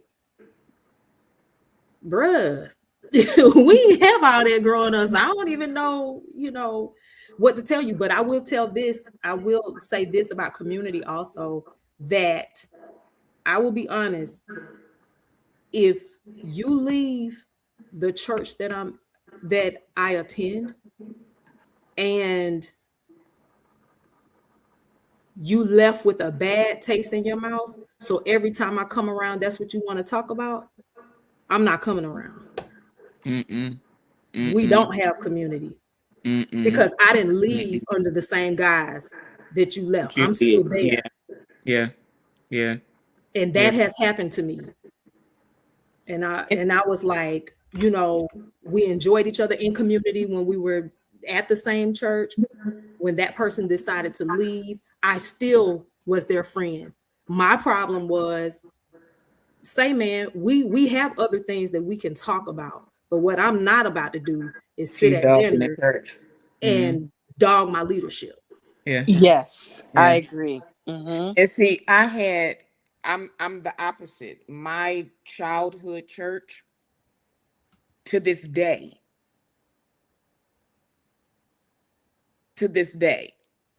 I haven't really found, well, the church that I'm at now, well, he's the son of my bishop, so it kind of makes sense. But that family feel, that community thing, they text me almost every day, just a check-in. Hey, just, and sometimes you never know. It could be one of those days where you just and that text just, hey, how you doing? Just checking on you. How you doing? I don't want nothing. We're not talking about nothing. I'm just actually checking on you. You get a happy birthday text or a happy Thursday like just something to say, hey, we're thinking about you. It's not just a Sunday thing. Mm-hmm. Because if I only see you on Sunday. But then let's talk about this also. Just because we go to church together don't necessarily mean we have to be in community or be friends. No. Everybody's not a match. Hey, It's Jules. weird. Hey, Regina. Richard. It's weird. Sometimes when you get people outside of church. Baby, listen. Sometimes I'd rather leave you at church. Mind. So I want genuine, authentic, because I'm authentically me. Inside the church, outside the church, I am who I am. So I expect the same thing. So no, I'm not necessarily connecting with everyone, but through discernment, and genuine natural connection, we're going to connect.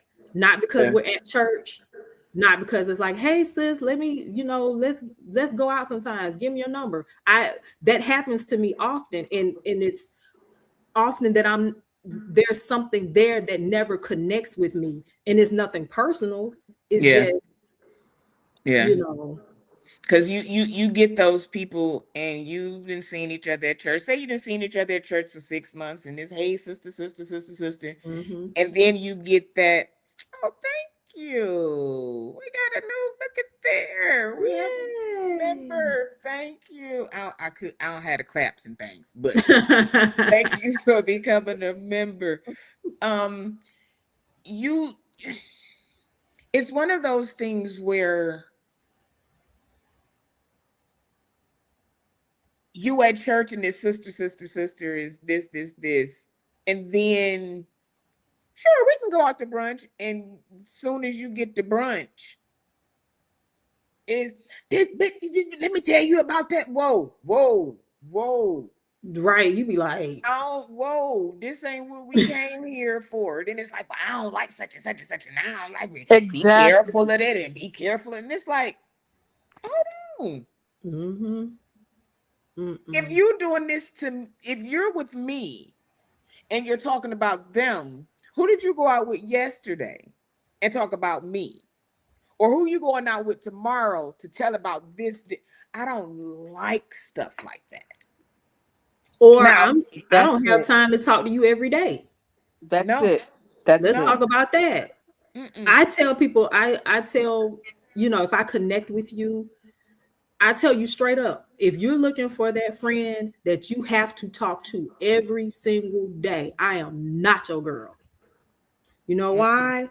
Because number one, I know I be yapping my trap on this YouTube, but off everything, I don't talk a lot. Okay, believe it or not. But I don't deem it necessary for us as women we don't have to be on the phone every day. I'm not going to marry you. I don't talk We're not going to become one. Day. So we don't have to talk every day. But when Every we day. talk, I'm gonna give you a strong, good, solid conversation. When we go to dinner, we're gonna have a good time.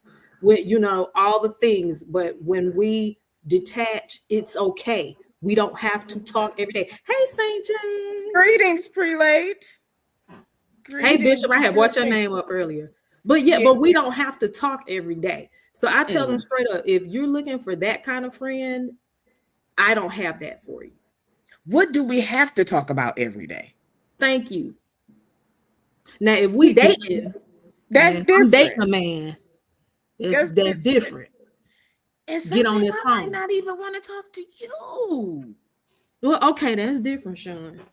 But for me in my house, no. No, but no, If there, I'm getting to know you, we got there's to be on the phone. But yeah, and then there's those to my times where lady it's like, friends, you know what? I'm an only child, so I I have the moments where I used to just go and sit in the car, mhm. and she'd be like, "What are you doing? Nothing, just sitting I here." know she like, because why you sitting in the car? You don't want to be around me? Look, And it, but okay, relationship is totally different. I was going. It was in the menopause period too, so I was coming into all of that. So I would just be in the car like, I don't know. I don't Mm-mm. know. You say here comes trouble. Don't do Oh, and then prelate like that. let's talk about dating in the church. I never dated in the church. I never dated in the church. I did well, 1.5 times. Never Never, again. never. One musician that turned out to be the biggest weed smoker I ever met in my life, and that was it. Never ever again. This is And I'm gonna tell you right now, he could sing from here. He could sing with the heavens, the angels. He Mhm. could bring down the Lord to the third glory, but whoo, he was the biggest weed smoker I ever met. And nobody in the church knew that this man smoked weed like that. But he could play the piano, he could pray and sing Mhm. down, worship. Mm-mm. I'm gonna have to put my Never head again. down. My thing is this. It happens. People meet at church, they get married, all of that good stuff. But church for me is like my second home. I am very leery of dating Mhm. at church for that cause. Because if you date and you break up, that's a whole nother problem at church. I've seen it go bad. It's Not a for me, whole but I've seen it go bad. And when it goes it's bad, it goes bad. and so I don't even know what to say because by the same token, I know people that have met at church and dated and got married and all that good stuff. But Robert said, I've been single all my life. I have never been. Deacon Are Robert. you a eunuch? You called to be a eunuch, brother Robert? Because I'm not gonna come against it because some people are really called to a life of singleness and celibacy. So I'm not knocking that. That's why I'm asking. And a lot of people, All right, Erica. nowhere in the Bible does it say you have to be married. You gotta have kids. Right. You gotta none of that stuff is true. It Oh, sorry, go ahead. I was reading getting That's Virginia. beautiful. Look My at husband God. met in church. I remember your story. I love your story actually about how It you all met and all that good stuff. I'm say just I'm me. just me. Okay. Okay. So I'm in a relationship. Jesse, log out. Je- Hand me your Jesse. headset and log out. Jesse. I think that just the only thing I'm going to say about I'm okay with being single and focused on God. Okay. Yeah. Some That's people kind of the space I'm in right now. Like the situation that we're in, if God says go, then I'ma go. If he says stay, then I'ma stay. But at Mhm. this point in life, I would rather do the stay, but it's so much going on. When you say stay, what do you mean, in relationship? I would rather it work out because it's not us. It's a lot of outside noise. Okay. So I would rather eliminate the outside noise and work on what needs to be worked on. I have so much peace right now. I'm being very honest with you. I just Mm-hmm. feel like I'm enjoying my peace. I can do whatever I want to do without Mm-hmm. no drama. I have nobody bothering me. I don't have to explain myself to anybody. Mm-hmm. And so I can go either way right now. And that's what it is. I am so It's peaceful. Like I am really protecting my peace. I can just go wherever I want to go. If I Mm-hmm. want to fly out somewhere tomorrow, I can. I can come back when I feel like it. I could take the baby. I could take my son. I don't have to be tied down to nobody. So it's like this. If someone comes along, fine, and this is the one that God says yes, Mm-hmm. I can go that way. But if Mm-hmm. not, I am perfectly fine right Definitely not. now, living my best Holy Ghost filled life. And I am telling y'all the Mm-hmm. truth right now. I have and so much peace. Mm-hmm. another thing with it is I'm at peace, and I'm at peace because I know what God said. Mm-hmm. And when you know what God told you to do, you can go out and do all of the things. It's not going to satisfy your appetite. It's Mm-hmm. not going to satisfy any feeling that you have. You're really wasting time. And again, time right now for me, I can't waste. Mm-hmm. I can't do the, oh, I just want to talk to somebody on the phone. No, I don't. No, I don't. Now, right now, I like the little help. Please, can you pick this up? Can you open this? Can you stuff like that? But I think because it's not a bad space, I'm okay. Mm-hmm. Mm-hmm. But entertaining anything else, if it ain't got nothing to do with my kids, my grandbaby, or money, Mm-hmm. I came to make sure my parents are good. So that part I know is okay. But all of that other stuff, I done been to more clubs than I can I that don't do it. Mm-hmm. Um Safety out here is another thing. Mm-hmm. Somebody asks you for your number and you say, well, now you all kind of bees and all this and this. It's just too much. It's just too much, and people's mental capacity is not where it used to be. Mm-hmm. I used to could take 3 or 4 times about 20 years ago. Mm-hmm. You got a good 1.5, maybe. Period. That one, I'm gonna be like, You got 0.5. it's. I'm trying to be nice, Courtney. No, we are not nice in I told I'm y'all I had a sure Zoom call earlier with I told y'all I nipped it in the bud. that is I don't even fine. give Tarsha. you one. I don't. You don't even get one. What are we Thank doing? you. 0.5.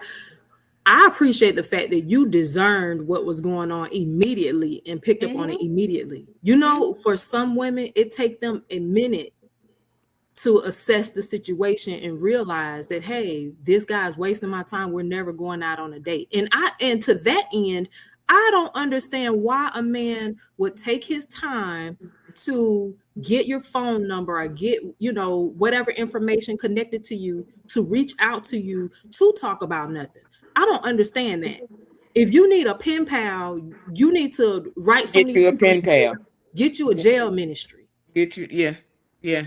Yeah, yeah. And I would say with red flags, maybe we'll have a discussion on that because I think the reason why a lot of people go through a lot of disheartening things when it comes to relationships, they ignore the red flags. And the reason why I got to this point and I can boldly tell somebody, listen, I know I've only known you for 7 days, but what is your Mm-hmm. plan? Okay. Mm-hmm. Because God created the heavens and the earth in 7 days. Okay. Yeah, yeah. You got enough time to tell me what is your plan, even if your plan is let's go to brunch tomorrow. Okay, at least you have a plan. At least you have a plan. And Yeah. so I've learned my discernment came from me going through ignoring the red flags and then beating myself up later like, oh man, I saw this coming. So now I've learned from those lessons. I respect my time. And I'm gonna tell y'all this. Self-care, and I always talk about self-care, is knowing your boundaries and letting Mhm. other people know your boundaries and not feeling guilty about the boundaries you set. That's it. Yes. When I was like dating, my thing was everything has to be planned out for me. So you Yeah. can't call me day of and say, hey, let's go to happy hour. Not dating. I'm No, not you cannot. available. No. You don't understand. So when I used to would say, I'm not available until next Saturday sometime, those guys would be like, what? So offended and thought I was full of it. But that's the reality of my life, right? So Mhm. for me, I had gotten to the space to where I was like, at first it bothered me a little bit, but then after a while, I'm like, hey man, listen, if you're really interested, you would Wait understand till my next schedule Saturday. and wait to that time space.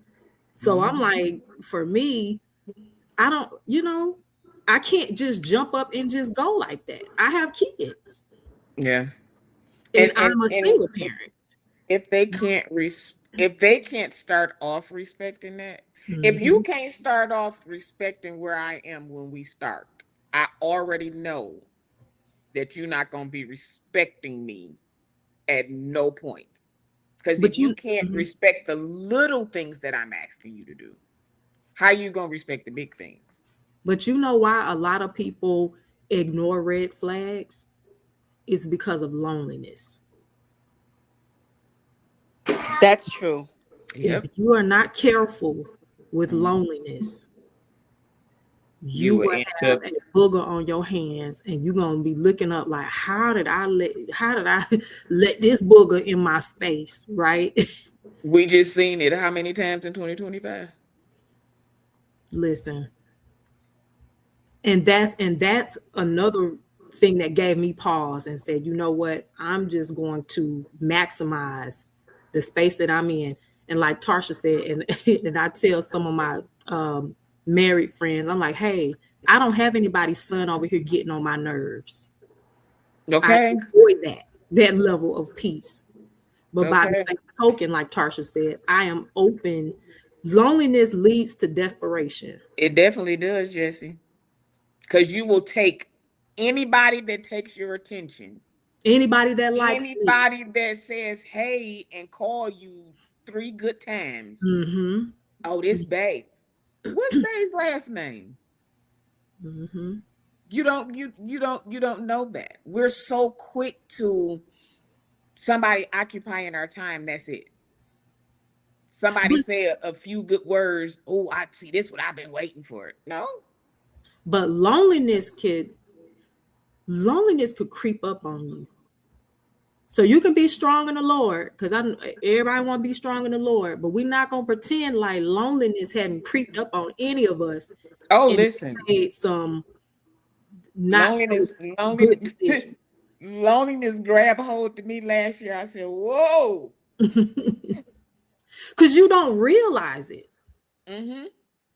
You're Mm-hmm. just like, oh, this person, okay, this person is, finds me attractive. Or they want some of my time and they want to include me in their time. And next thing you know, you don't see the fact, like Tarsha said, you don't see, hold on, know your self-worth. You won't need that validation from the outside world. Right. I agree 100%. Sometimes However, it take a minute to get there. but not only that, we do not need to ignore the fact, though, that we are human beings and we need some level of connection. And that's why we have parasocial relationships. Yeah.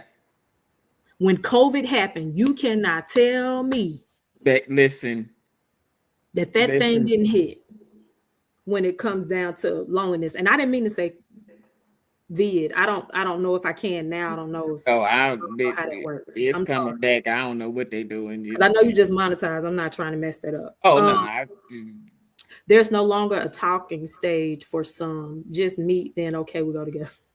we call Well, them here's in the the thing. LGBTQ the Mhm. U-Haul. You meet on Friday, Monday you moving in. My God. Oh Oh yeah, yes, that's something that's going on that yeah. I need somebody to help me please understand how you meet somebody today and 2 weeks later y'all live together Where they do that at? in New Oh, they York. do it. Oh, they do it.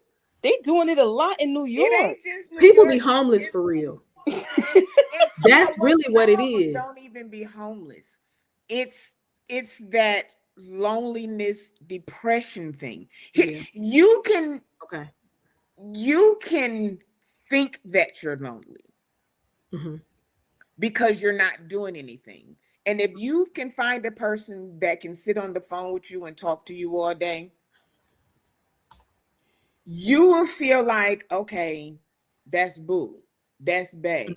Well, Mm. but you don't know boo's mama, daddy, whether they dead or alive. Hmm. You don't know what boo's, all you know is what you saw a boo on social media. I'm trying to figure out in my mind, Oh, how does that work? they do I it. just met you and we're moving in. How does that work? Do you not have any kids? Do you not have any other things to consider? Are you just super single, no kids? Oh, I know Nothing. people who have kids and will have a babysitter come over and they'll be at New Bay House No, I'm while talking the about the kids is. moving in part. Oh yeah. Me and dogs. Sometime it be the lease is about to be up. Some people go into certain things with ulterior motives. Yeah. Yes, yes. You can like My them, but God. they Mhm. need a place to stay. You Mm, can like them, but they want your clout. You can like them, but they see the arm candy. Or you can mm. like them, but they see an opportunity for something else. So while you're all in and you're developing feelings, they're developing opportunities. Yes, Mm. yes.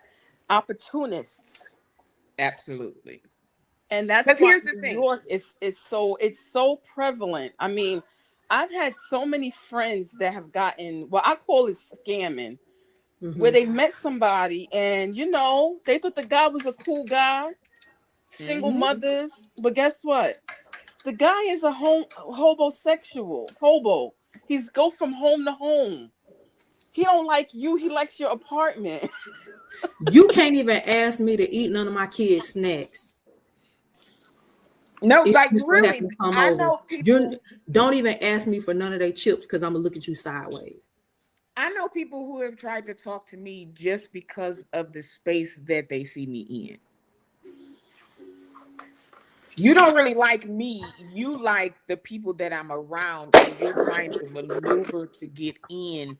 Or some people just like that you have a name, just to say that I'm with such and such.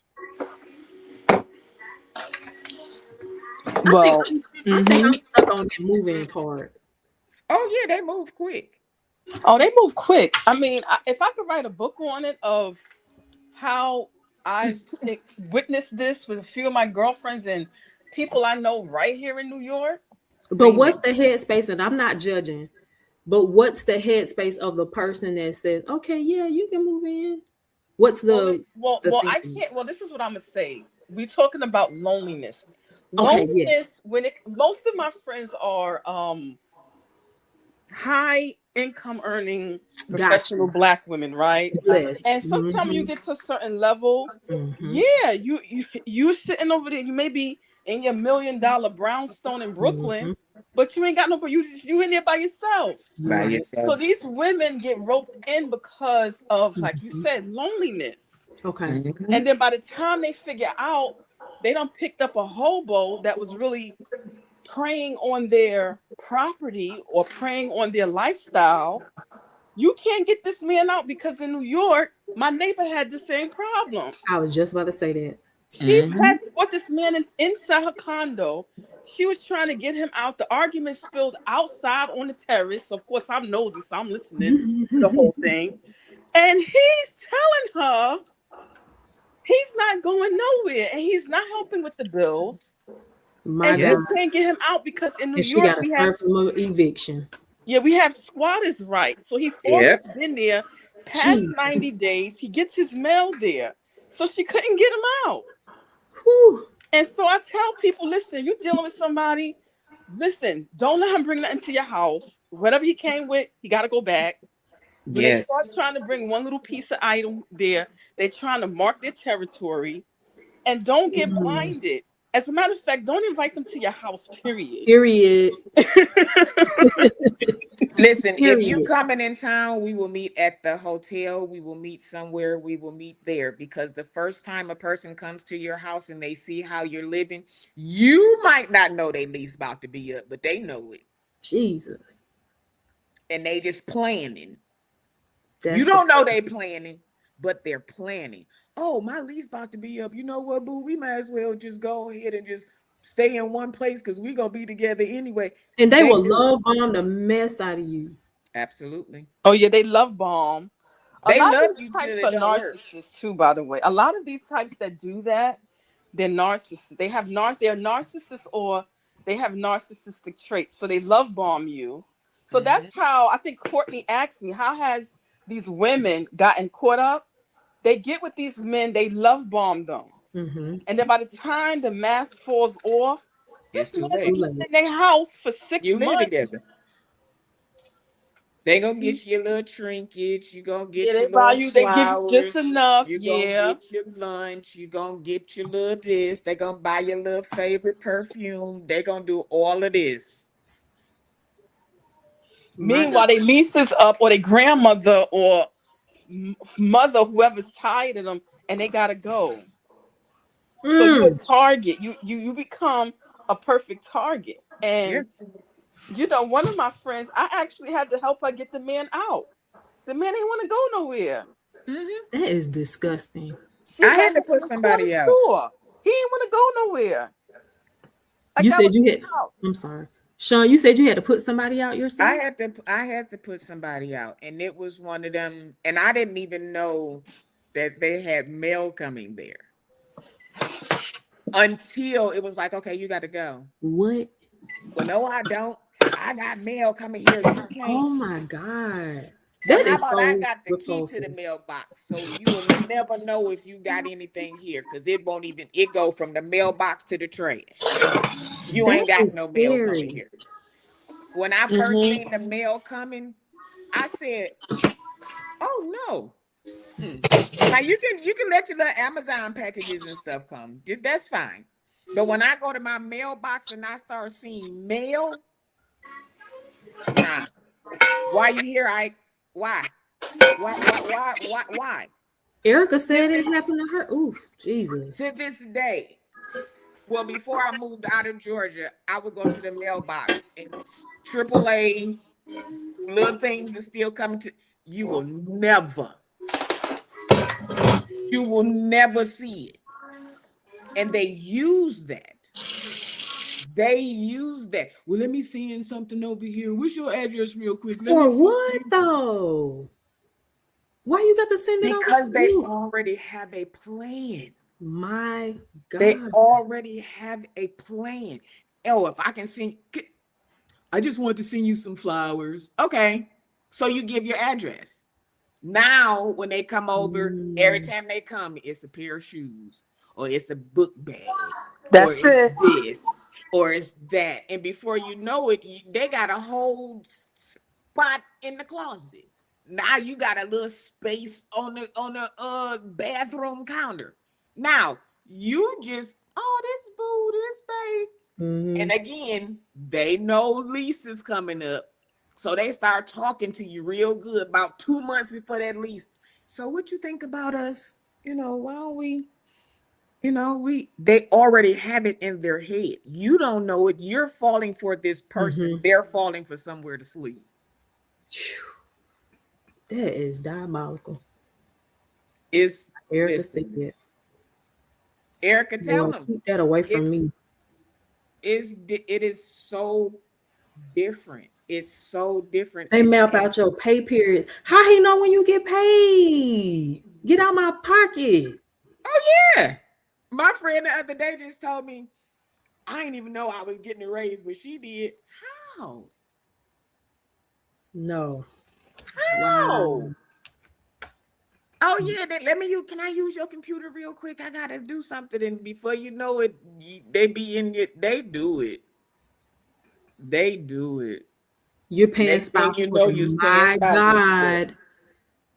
Mm-hmm. Let Yep. me let me ask this. It's funny that Jacqueline said this.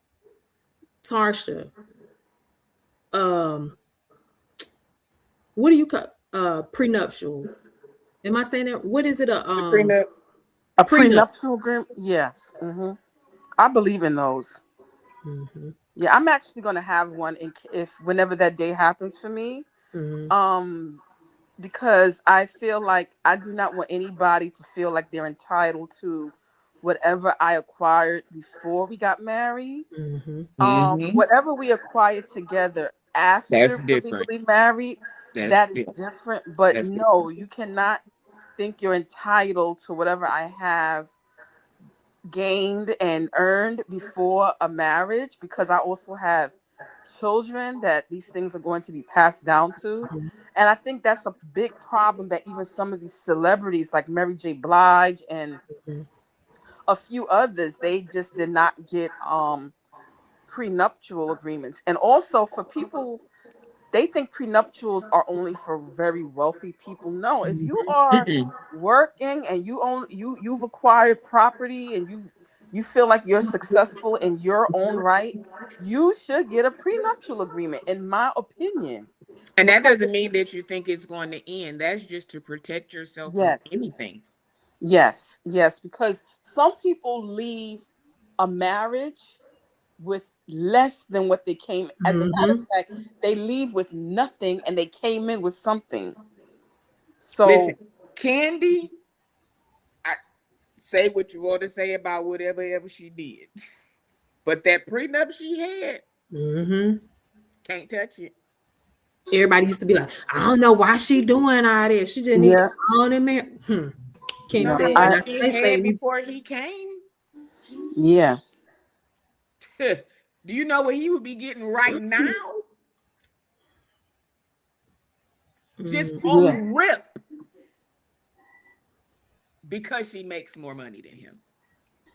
yes. And so that's my thing. When I talk to women, I'm a big advocate of number one, um building your own life up, being successful in your own right, going out, get yourself an investment property, get yourself some tenants, have something that is yours, that it's going to be creating income for you every month while you sleep. And then when the time is right and you've finished being what I call processed, you finish being processed and God presents you to your mate, you're coming in with what you have built, Mm-hmm. Mm-hmm. right? And then you sign that dotted line, and then whatever the two of you build together, then that's something totally different. You know what I'm saying? Okay, how are we gonna split this, or Yeah. how is this gonna work? But while before you're married, I don't think anybody should be entitled to a legacy that you've built before they were even in your life or thought of. Because I'm gonna tell you this, there are a lot, and I need to talk about this, financial predators, people who pretend that they're interested in you, but they're only interested in what you have, what they can My get out of God. you, and that's the only reason why they have attached themselves to you. So Yep. you have to protect yourself. This right here that Jesse said, this is another thing Mm-hmm. that get you in trouble. They will move you to another state. Again, he knew Wow. what he was doing. He knew what he was doing. Jeez. You got to make sure you are covered everywhere. Because if you get married in one state and you go somewhere and you do something else, you you off the rocker. You've lost everything. My God. So, what is a solution to loneliness? I would say my solution is number one, I found out who I am, Mm-hmm. right? And loneliness comes from seeking validation Mm-hmm. and companionship outside of yourself. And believing that you are trying to fill a void of relationship that is also based on society standards, right? So, Hold on, let me pause you right quick because I have a question. So let's use the example that we just used of the squatter guy.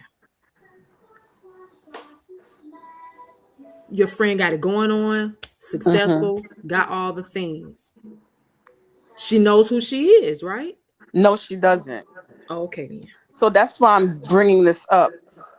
The Mm-mm. void is what causes the loneliness. So, Okay. although she has all of those things and she's successful, she owns, brownstone. She's actually a millionaire, right? Mm-hmm. Mm-hmm.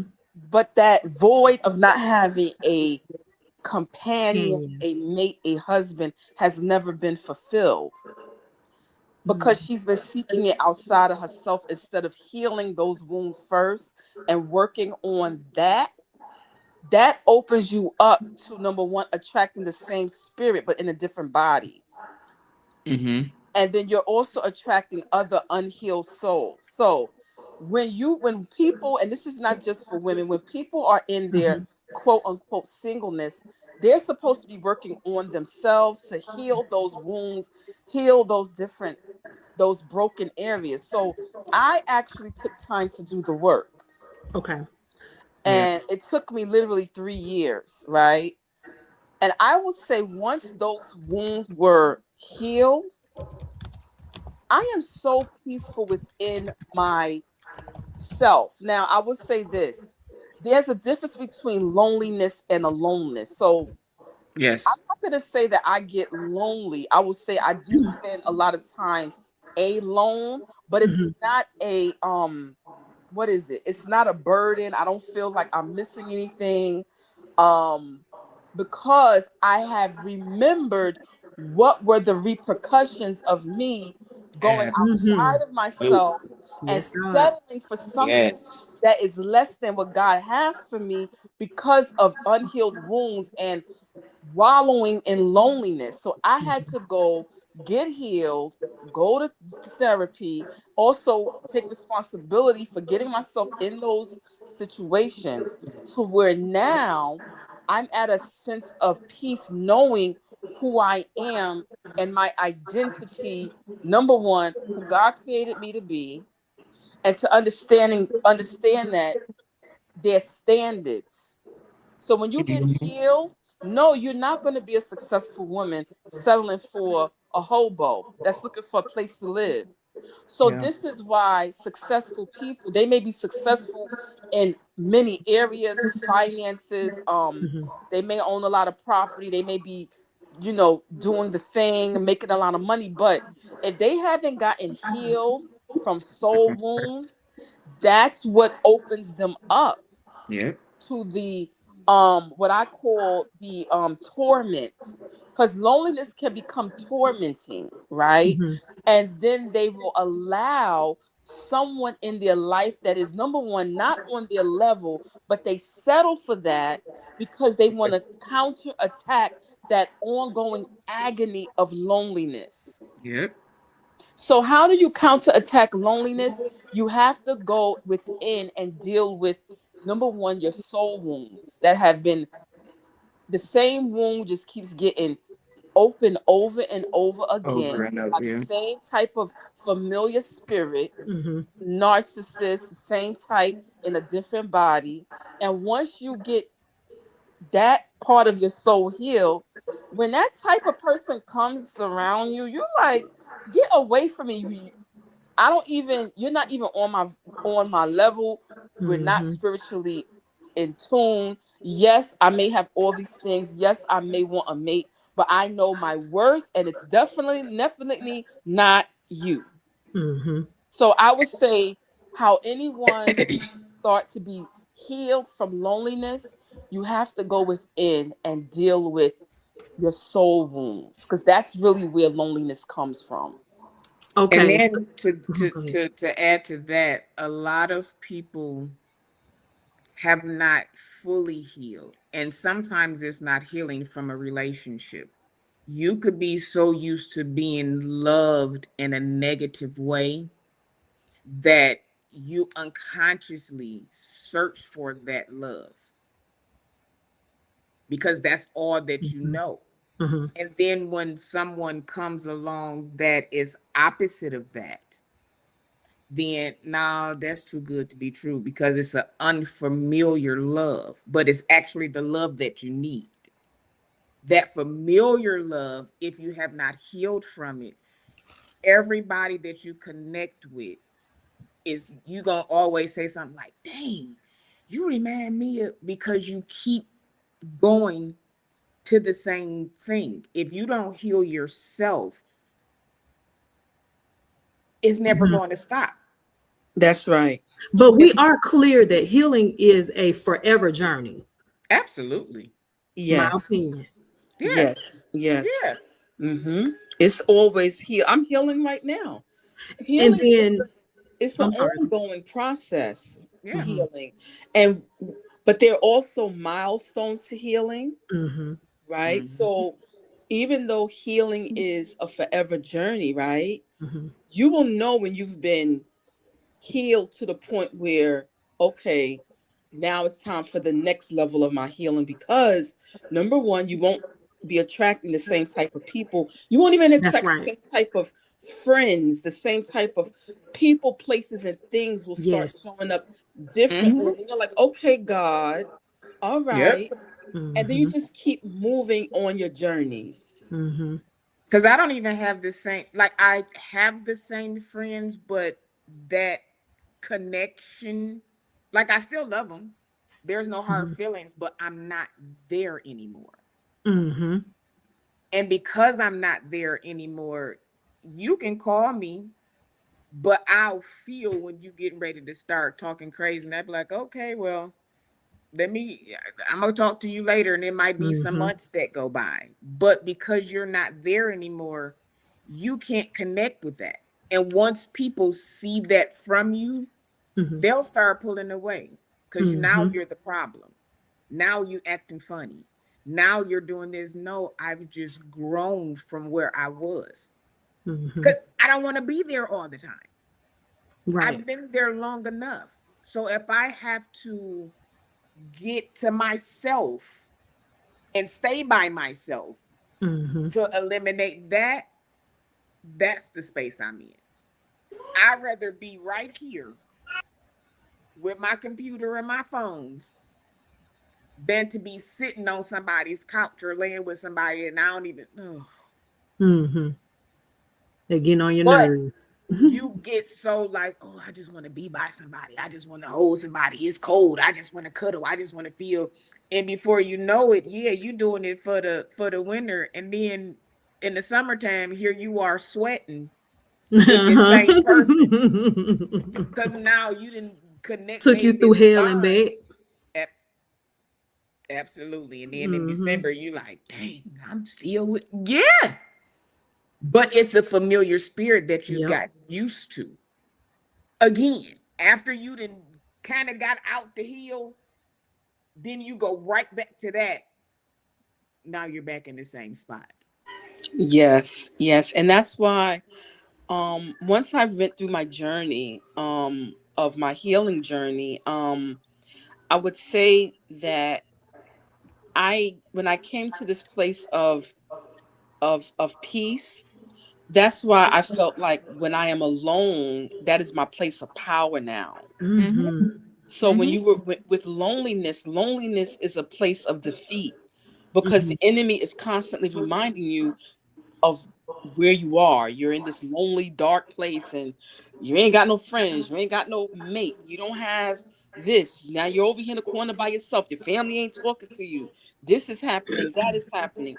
It'll But once get I you. went and bringing up, of course, the enemy loves to bring up your past. You have Absolutely. memories that are tormenting you, right? So once I went through my healing journey, um, I kid you not, my peace is in silence. So like when my Mhm. baby go to sleep after I get off this live, I love being in my silence. I light my candle. I pray. I am here just in with my aromatherapy candles going with the peaceful Mhm. solitude because I need to hear what God is saying. And Yeah. so it's to the point where I rush to inter intercede and to commune with God in my solitude Yeah. Mhm. Yeah. because I've learned how to open my ear to hear his voice. And it's like it got to a point where I wanted to be in the presence of God so much that I despise being around people, Mm. right? Mm. And so my solitude is not even really about me. When I wind down and I get into my secret place, Mhm. which is my little fuzzy blanket, and I sit there and I just remain silent and I drink my tea, God begins to minister to me and he talks Mhm. to me. And I learn about who I am even more. Mhm. And so the loneliness is no longer there. It's me now craving to be in times of aloneness so I Mhm. could strategize what I need to do, so that I Mhm. can get direction for my life, so I can journal. I don't know if y'all journal. I Yes. sit there and I Yes. journal, and I am Mhm. having the time of my life in my Mhm. peace and in my solitude. And that is where I have power. Oh, it's so peaceful. Mhm. Jesus. Whew. So, if you don't mind me asking, Tarsha, so how I want to ask you, how did you meet this gentleman? Or if you can't disclose that, that's fine. How how did this gentleman? How did you allow him in your space? I don't know how to ask the question, but something along those lines. Well, I told everybody on my live yesterday that I am a social introvert. Mhm. So I do go out and I socialize. So I go to brunch. I go out. I'm Mhm. outside, but with friends Mhm. when I feel like it's worth my time and it's Right. something that is enjoyable to me, right? So of Mhm. course, like I said, when you're out, people are going to see you, you're going to talk. And I am a Mhm. good conversationalist. So I'm the Mhm. type that I could go out by myself and talk to anybody. Mhm. Mm-hmm. And I noticed something very interesting. I get more attention when I'm out by myself in a public Mhm. place than when I go with my friends. Yeah. Yes. And so Yeah. someone is always going to talk to me because either I'm just friendly or I'm just cracking jokes or whatever. And then I talk to people, and this is how it happens. And then you meet somebody, there's an exchange of numbers. But like Mhm. I said, I have learned and this is also through my healing journey, Mhm. to discern the frauds and the Mhm. counterfeits, Oh yeah. right? And to Mhm. nip it in the bud at the onset, and to look beyond the physical and see what's going on in the spiritual. And in the spiritual, you are somebody that's ready to waste 2 weeks of my time, and I don't have that right now.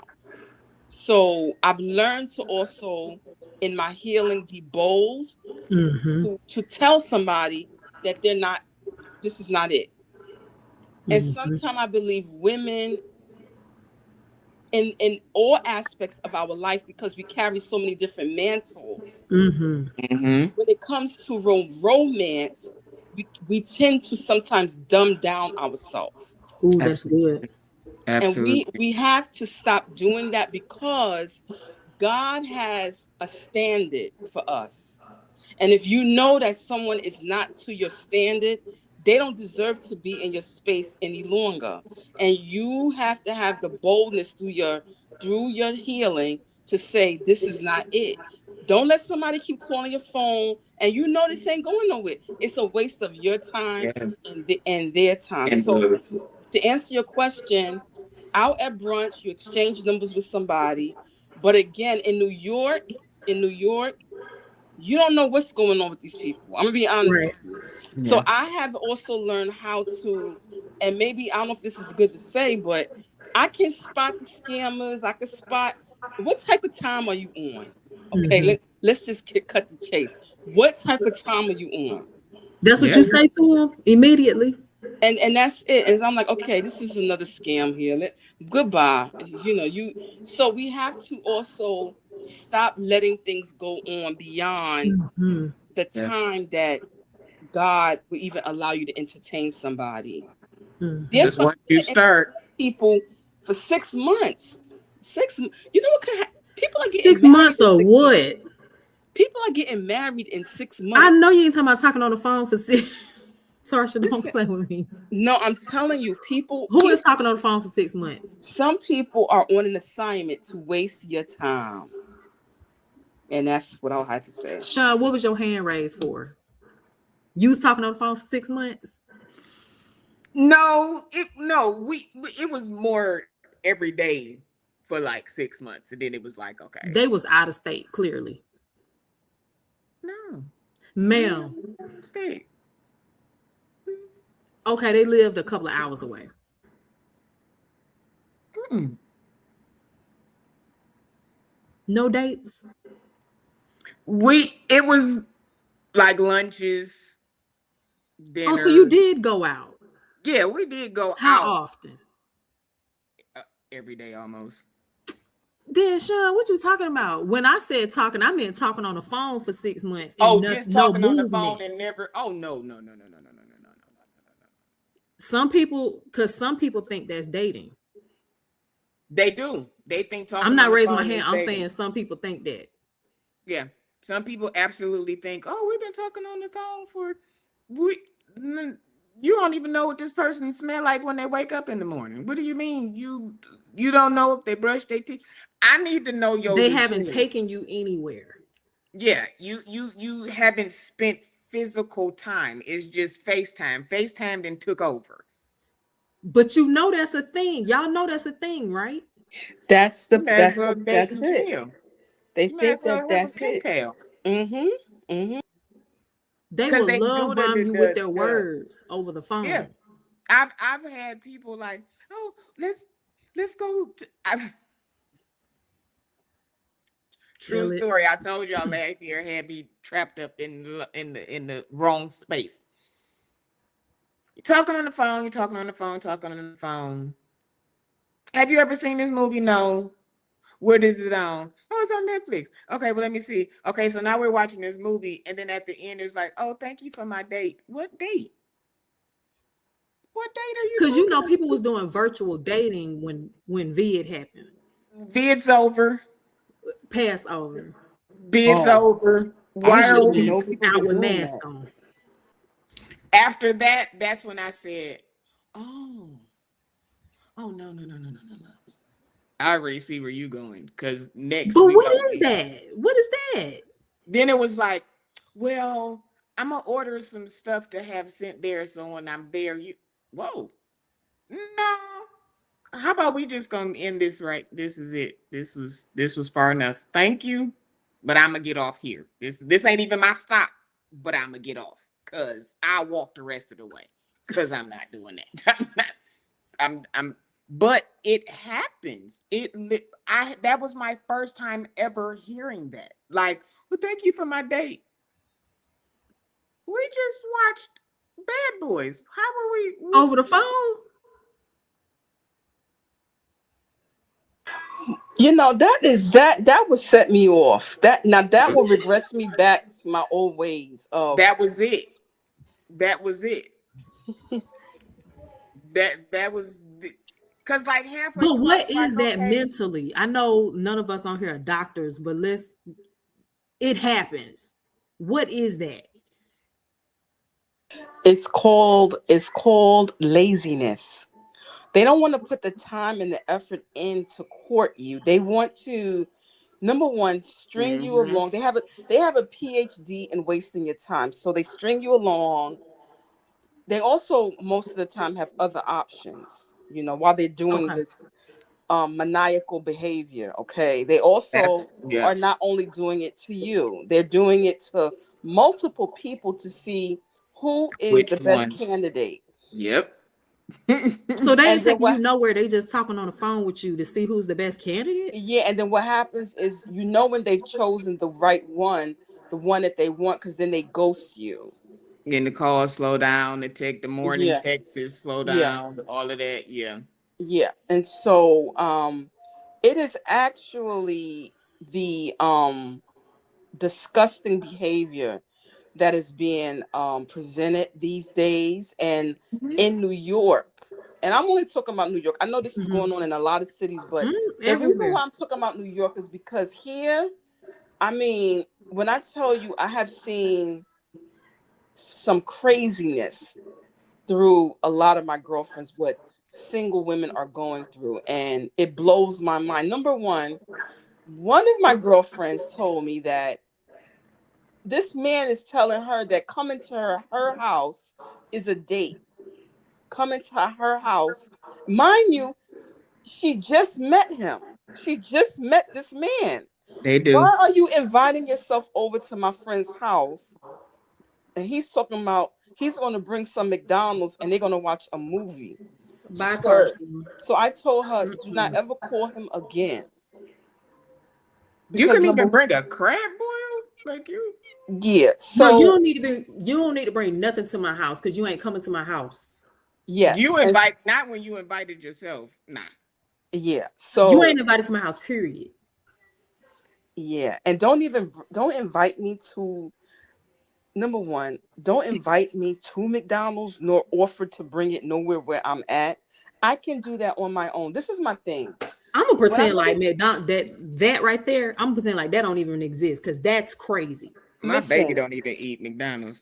mine's either. I just made a big dinner tonight. Listen, this is the problem.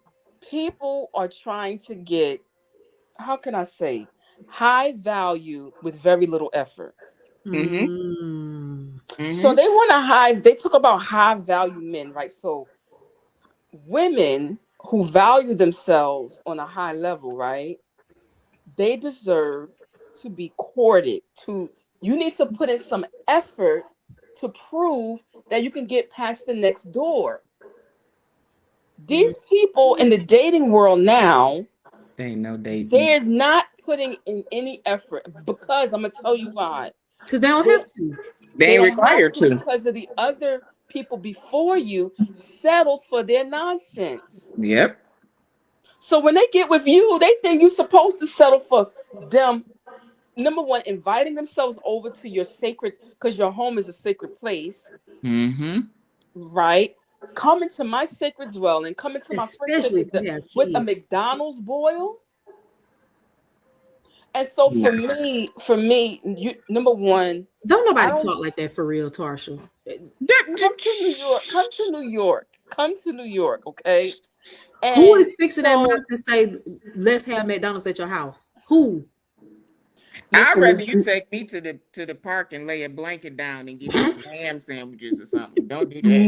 New York is a very I went out one time and I was at the bar area, and this guy came over to me. He said, "Oh, you look expensive." Bye. We was out. It was a group of us, and he looked at me. He said, "Oh, I'm not going to even ask you for your number because you already look expensive." That means you ain't about to put forth not a effort. You ain't about to put forth not a I nothing. know I ain't been gone out the dating space that long. Yeah, yeah. He said you that I look expensive, and so What does expensive look like? it Like looks you like gotta we're spend not. money. I want to go to Maestro Steakhouse. I want to go to Mm-hmm. out of state on a date. I'm not going to keep Mm-hmm. going. You're not going to just take me anywhere. Men, Taking me to the spots you took all the rest of them to. yeah, and I'm going to tell you this, people can look at you and they can discern sometimes what they could get away with. Mm-hmm.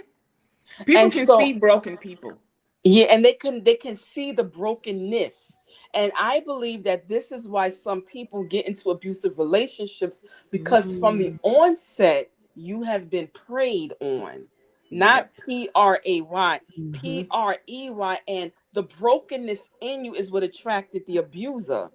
You didn't know he was an abuser or she was an abuser or whatever, because guess why? They put on the mask and they love bomb you.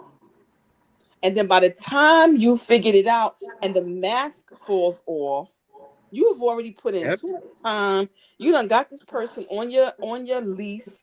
You done moved them in, and they have turned out to be a terror. They over there eating up all your kids' snacks, and you can't Ain't get them help you with out. nothing. Ain't helped you. Can't help you. Won't help you. So Yeah. it goes on, and I tell people, I'm going to be honest and say this: I have never, in my entire life, lived with anyone. I've never moved anybody in. I don't know what it's like to live Mm-hmm. with anyone outside of myself and now my children. So Mm-hmm. before I had my children, I always had my own place, right? Mm-hmm. I never moved anybody in. I don't care what you had going on.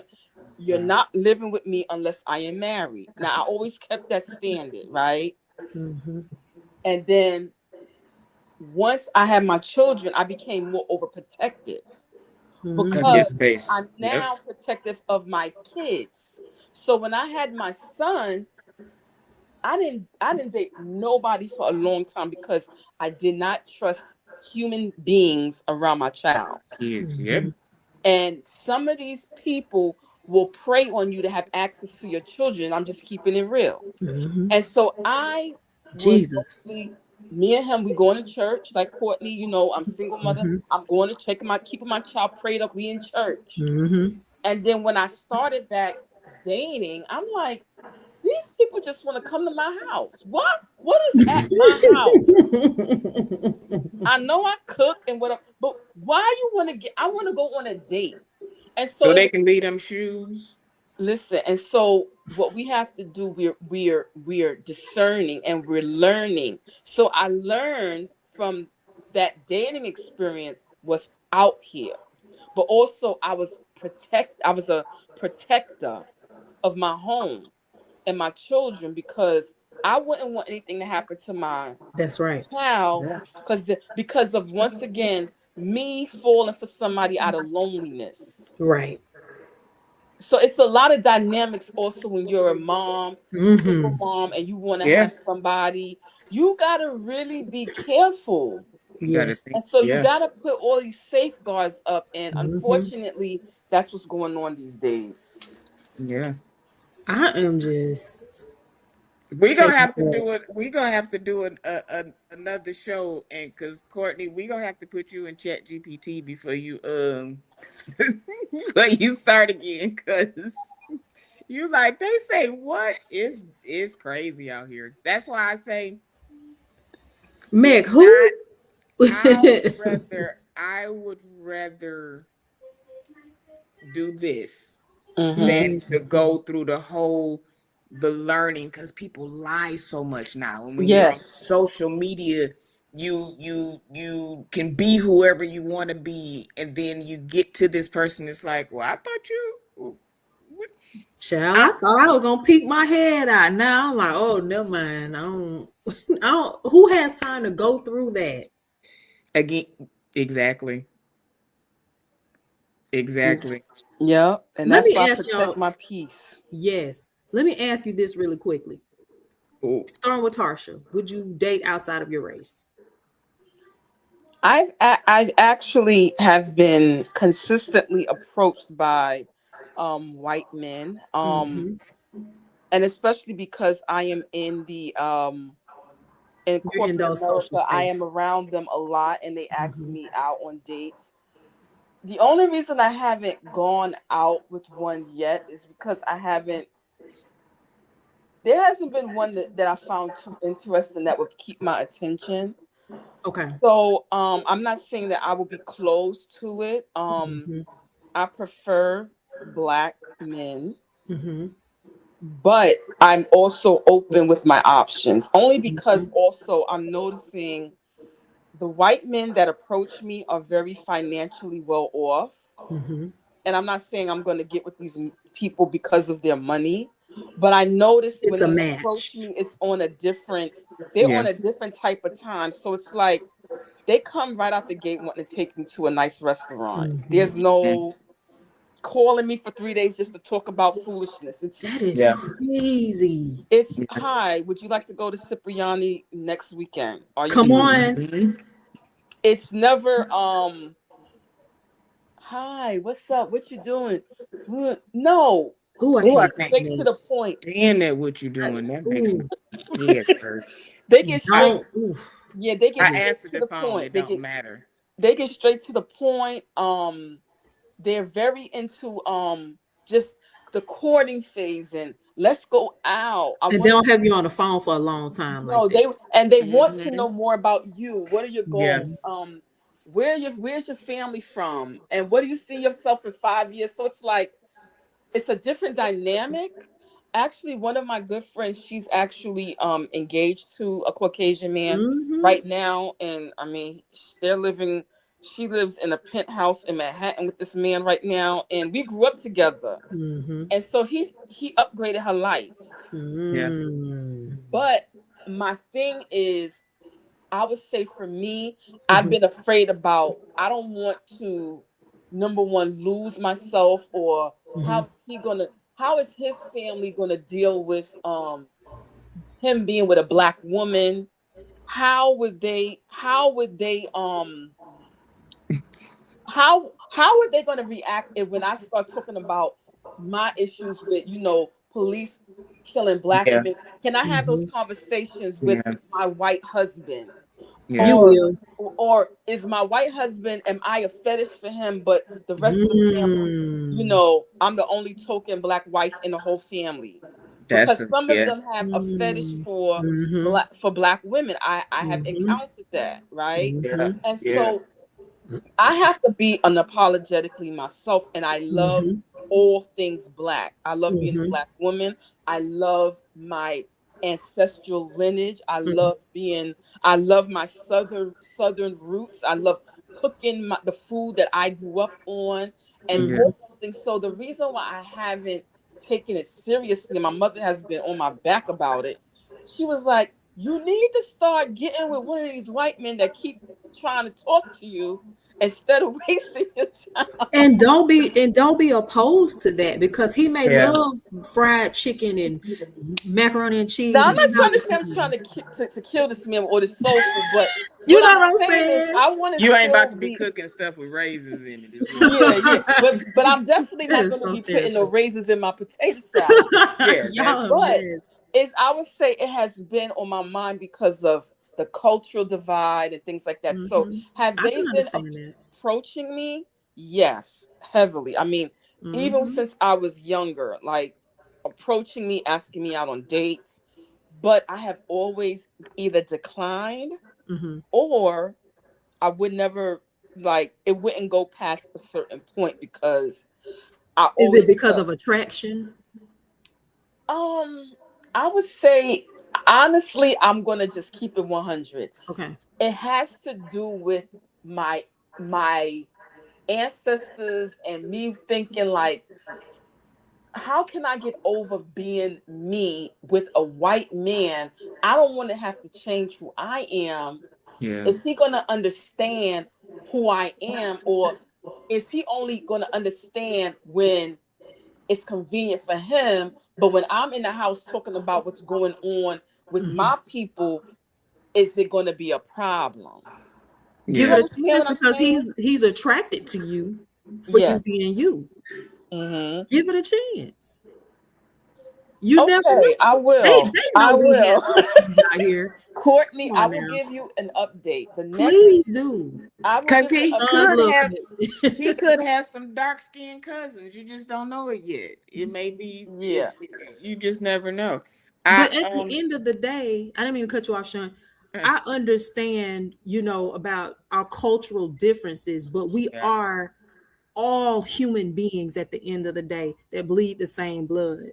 So, while we are true to our blackness, this is who we are. I think if a man approaches you, he's aware that you're black, He's aware that there's a cultural difference. He sees what's going on in the news. So for him to approach you to think anything differently would be odd. So I think you're being approached because of who you are.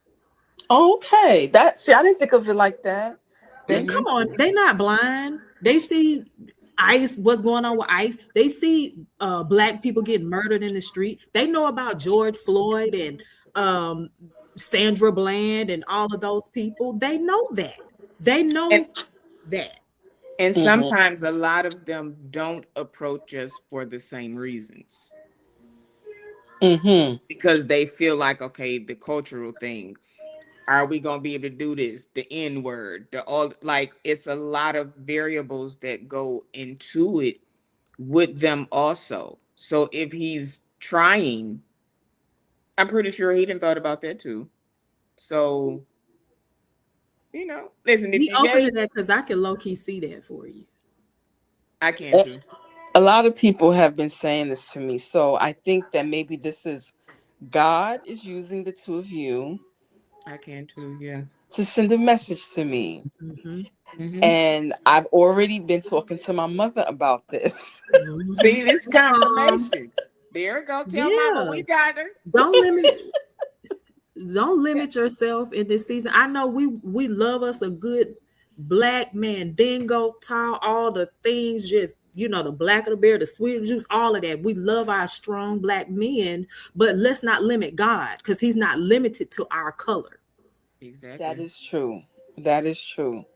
Because That we is got true. some in us anyway. So we Mhm. I don't know why people be trying to Mhm. try to do that. But I So mean, come on, it's Mark and John and Adam and all of them. Give them a Mhm. try, Martin. Tarsha. Yeah, let's Chad. Come on and get Yeah, Chad and them that's not gonna right. waste your time. And Spire said something new, Something new. Tarsha. That's right. Yeah. Welcome Well, to I'm gonna 2026. take your advice when I go on wherever I'm at, the Mm-hmm. cruise or wherever I be at, and somebody comes up to me and say, "Hey, can I get you a glass of champagne?" I'm gonna Mm-hmm. say yes. Hmm. Absolutely. I'm not gonna flake out and be like, "No, thank you. I don't want no champagne." Mm-hmm. And Yeah. enjoy the Yeah. And conversation, enjoy your laugh, Yes. Yes. feel dainty. You're gonna Yes. feel like you in your soft girl era. I don't know what's going on. And you've always lived soft, let's be clear. But I'm saying, I don't know what's been going on, but there has been like around me, and what I've been seeing, a lot of proposals, engagement, marriages, all of that around me. And so I think 2026, and I'm not that girl, because just last year I was like, I don't want to be remarried, none of that. And then the Lord had kind of been, dealing with me in my heart about some things. But I'm saying all that to say that I think this is the year, and I think YPJ alluded to it, of the going outside, being outside, and experiencing hmm different people. Yeah. So Do something different. mhm, Do something different. Yes. this is gonna be Um. good. Yes, and this is also for Sean Talks too. We getting we all gonna be doing something new. We Sean, are. wait a minute. We are. You We can't be are. over here building this empire by yourself, Sean. At some point, you're gonna get your the one that matches your soul. And see, that's the thing. Well, I talk to you. Yeah. We we go Mhm. into that. We go We done into. went deep into what woman talk. What is this girl We talk? did. We did. Well, this is our first show for the new year, so This we is we good. we do this. We do this. But I thank y'all so much for coming on. I do. I thank y'all Thank you for having me. for sticking and staying. You guys in the chat, thank you. Y'all want to put y'all cash app in the thingy I in don't the have cash comment. out. Oh, Courtney, we got you. We gonna. Mm, That's I another had a thing that we got to write down to get you I'm to. not too, no, I've had cash outs. I'm not too fond of cash out. Okay. honest.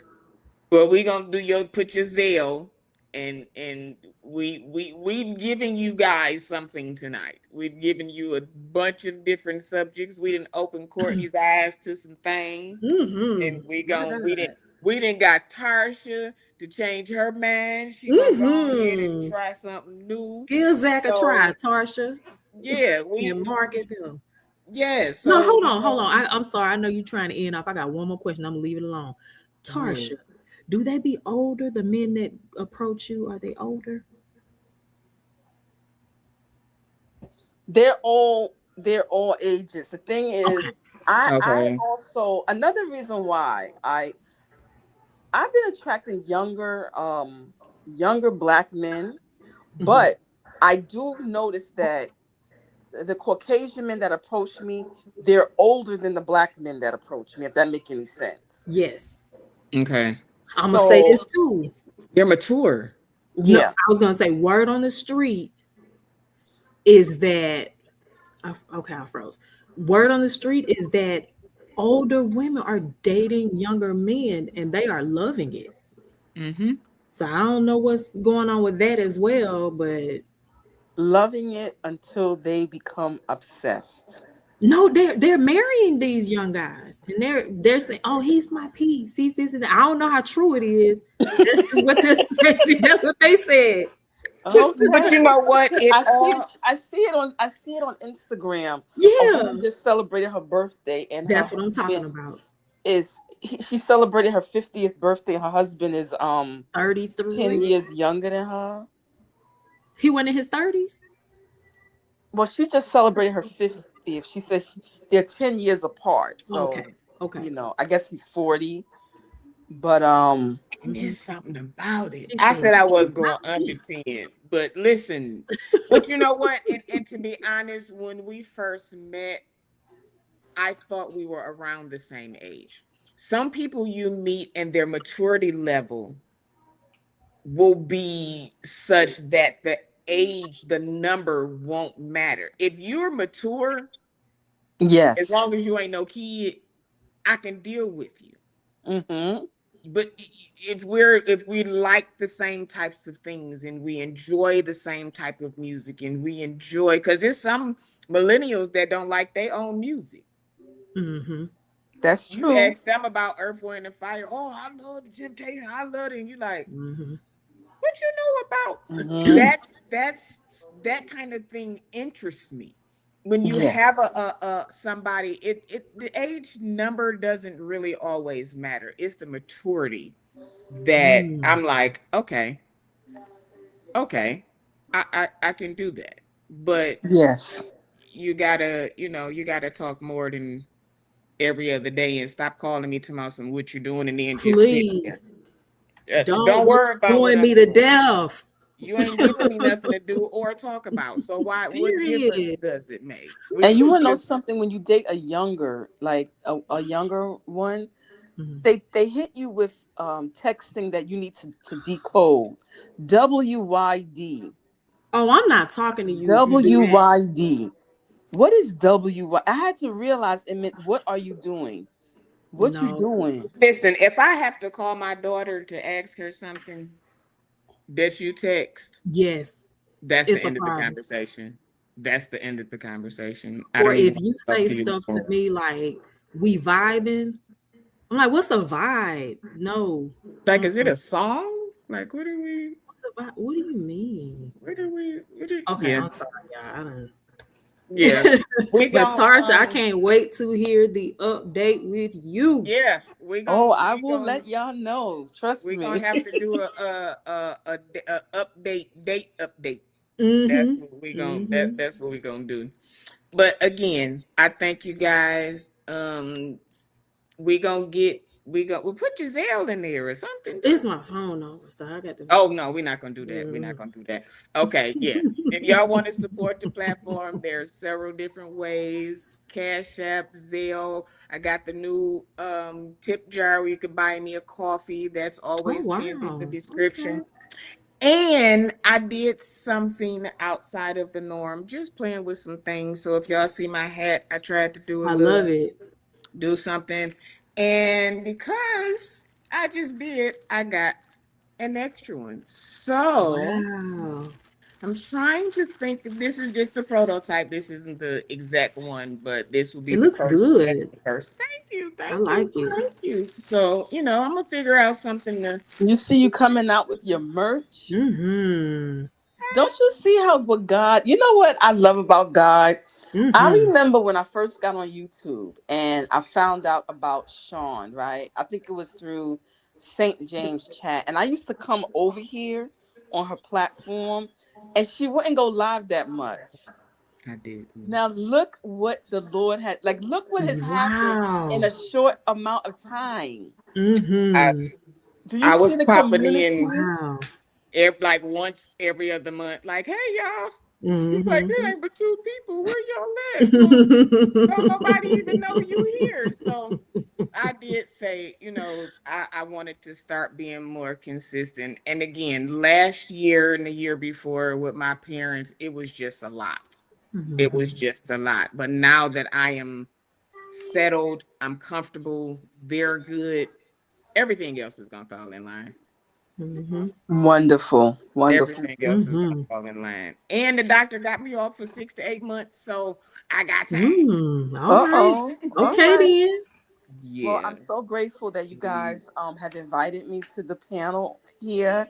And I'm so grateful that I am also learning too. And tonight was a blessing. I thank you all for the positive and insightful inspiration that I received. Thank you guys Thank for you. being here. Thank you guys for coming on. And I'm about to get out of here because Mm-hmm. I need to get me some medication in my body. Uh-oh. So I'm yeah. So I Okay. thank you guys for coming. So I'll let y'all know when the next one is. And we look forward to seeing you guys on the next one.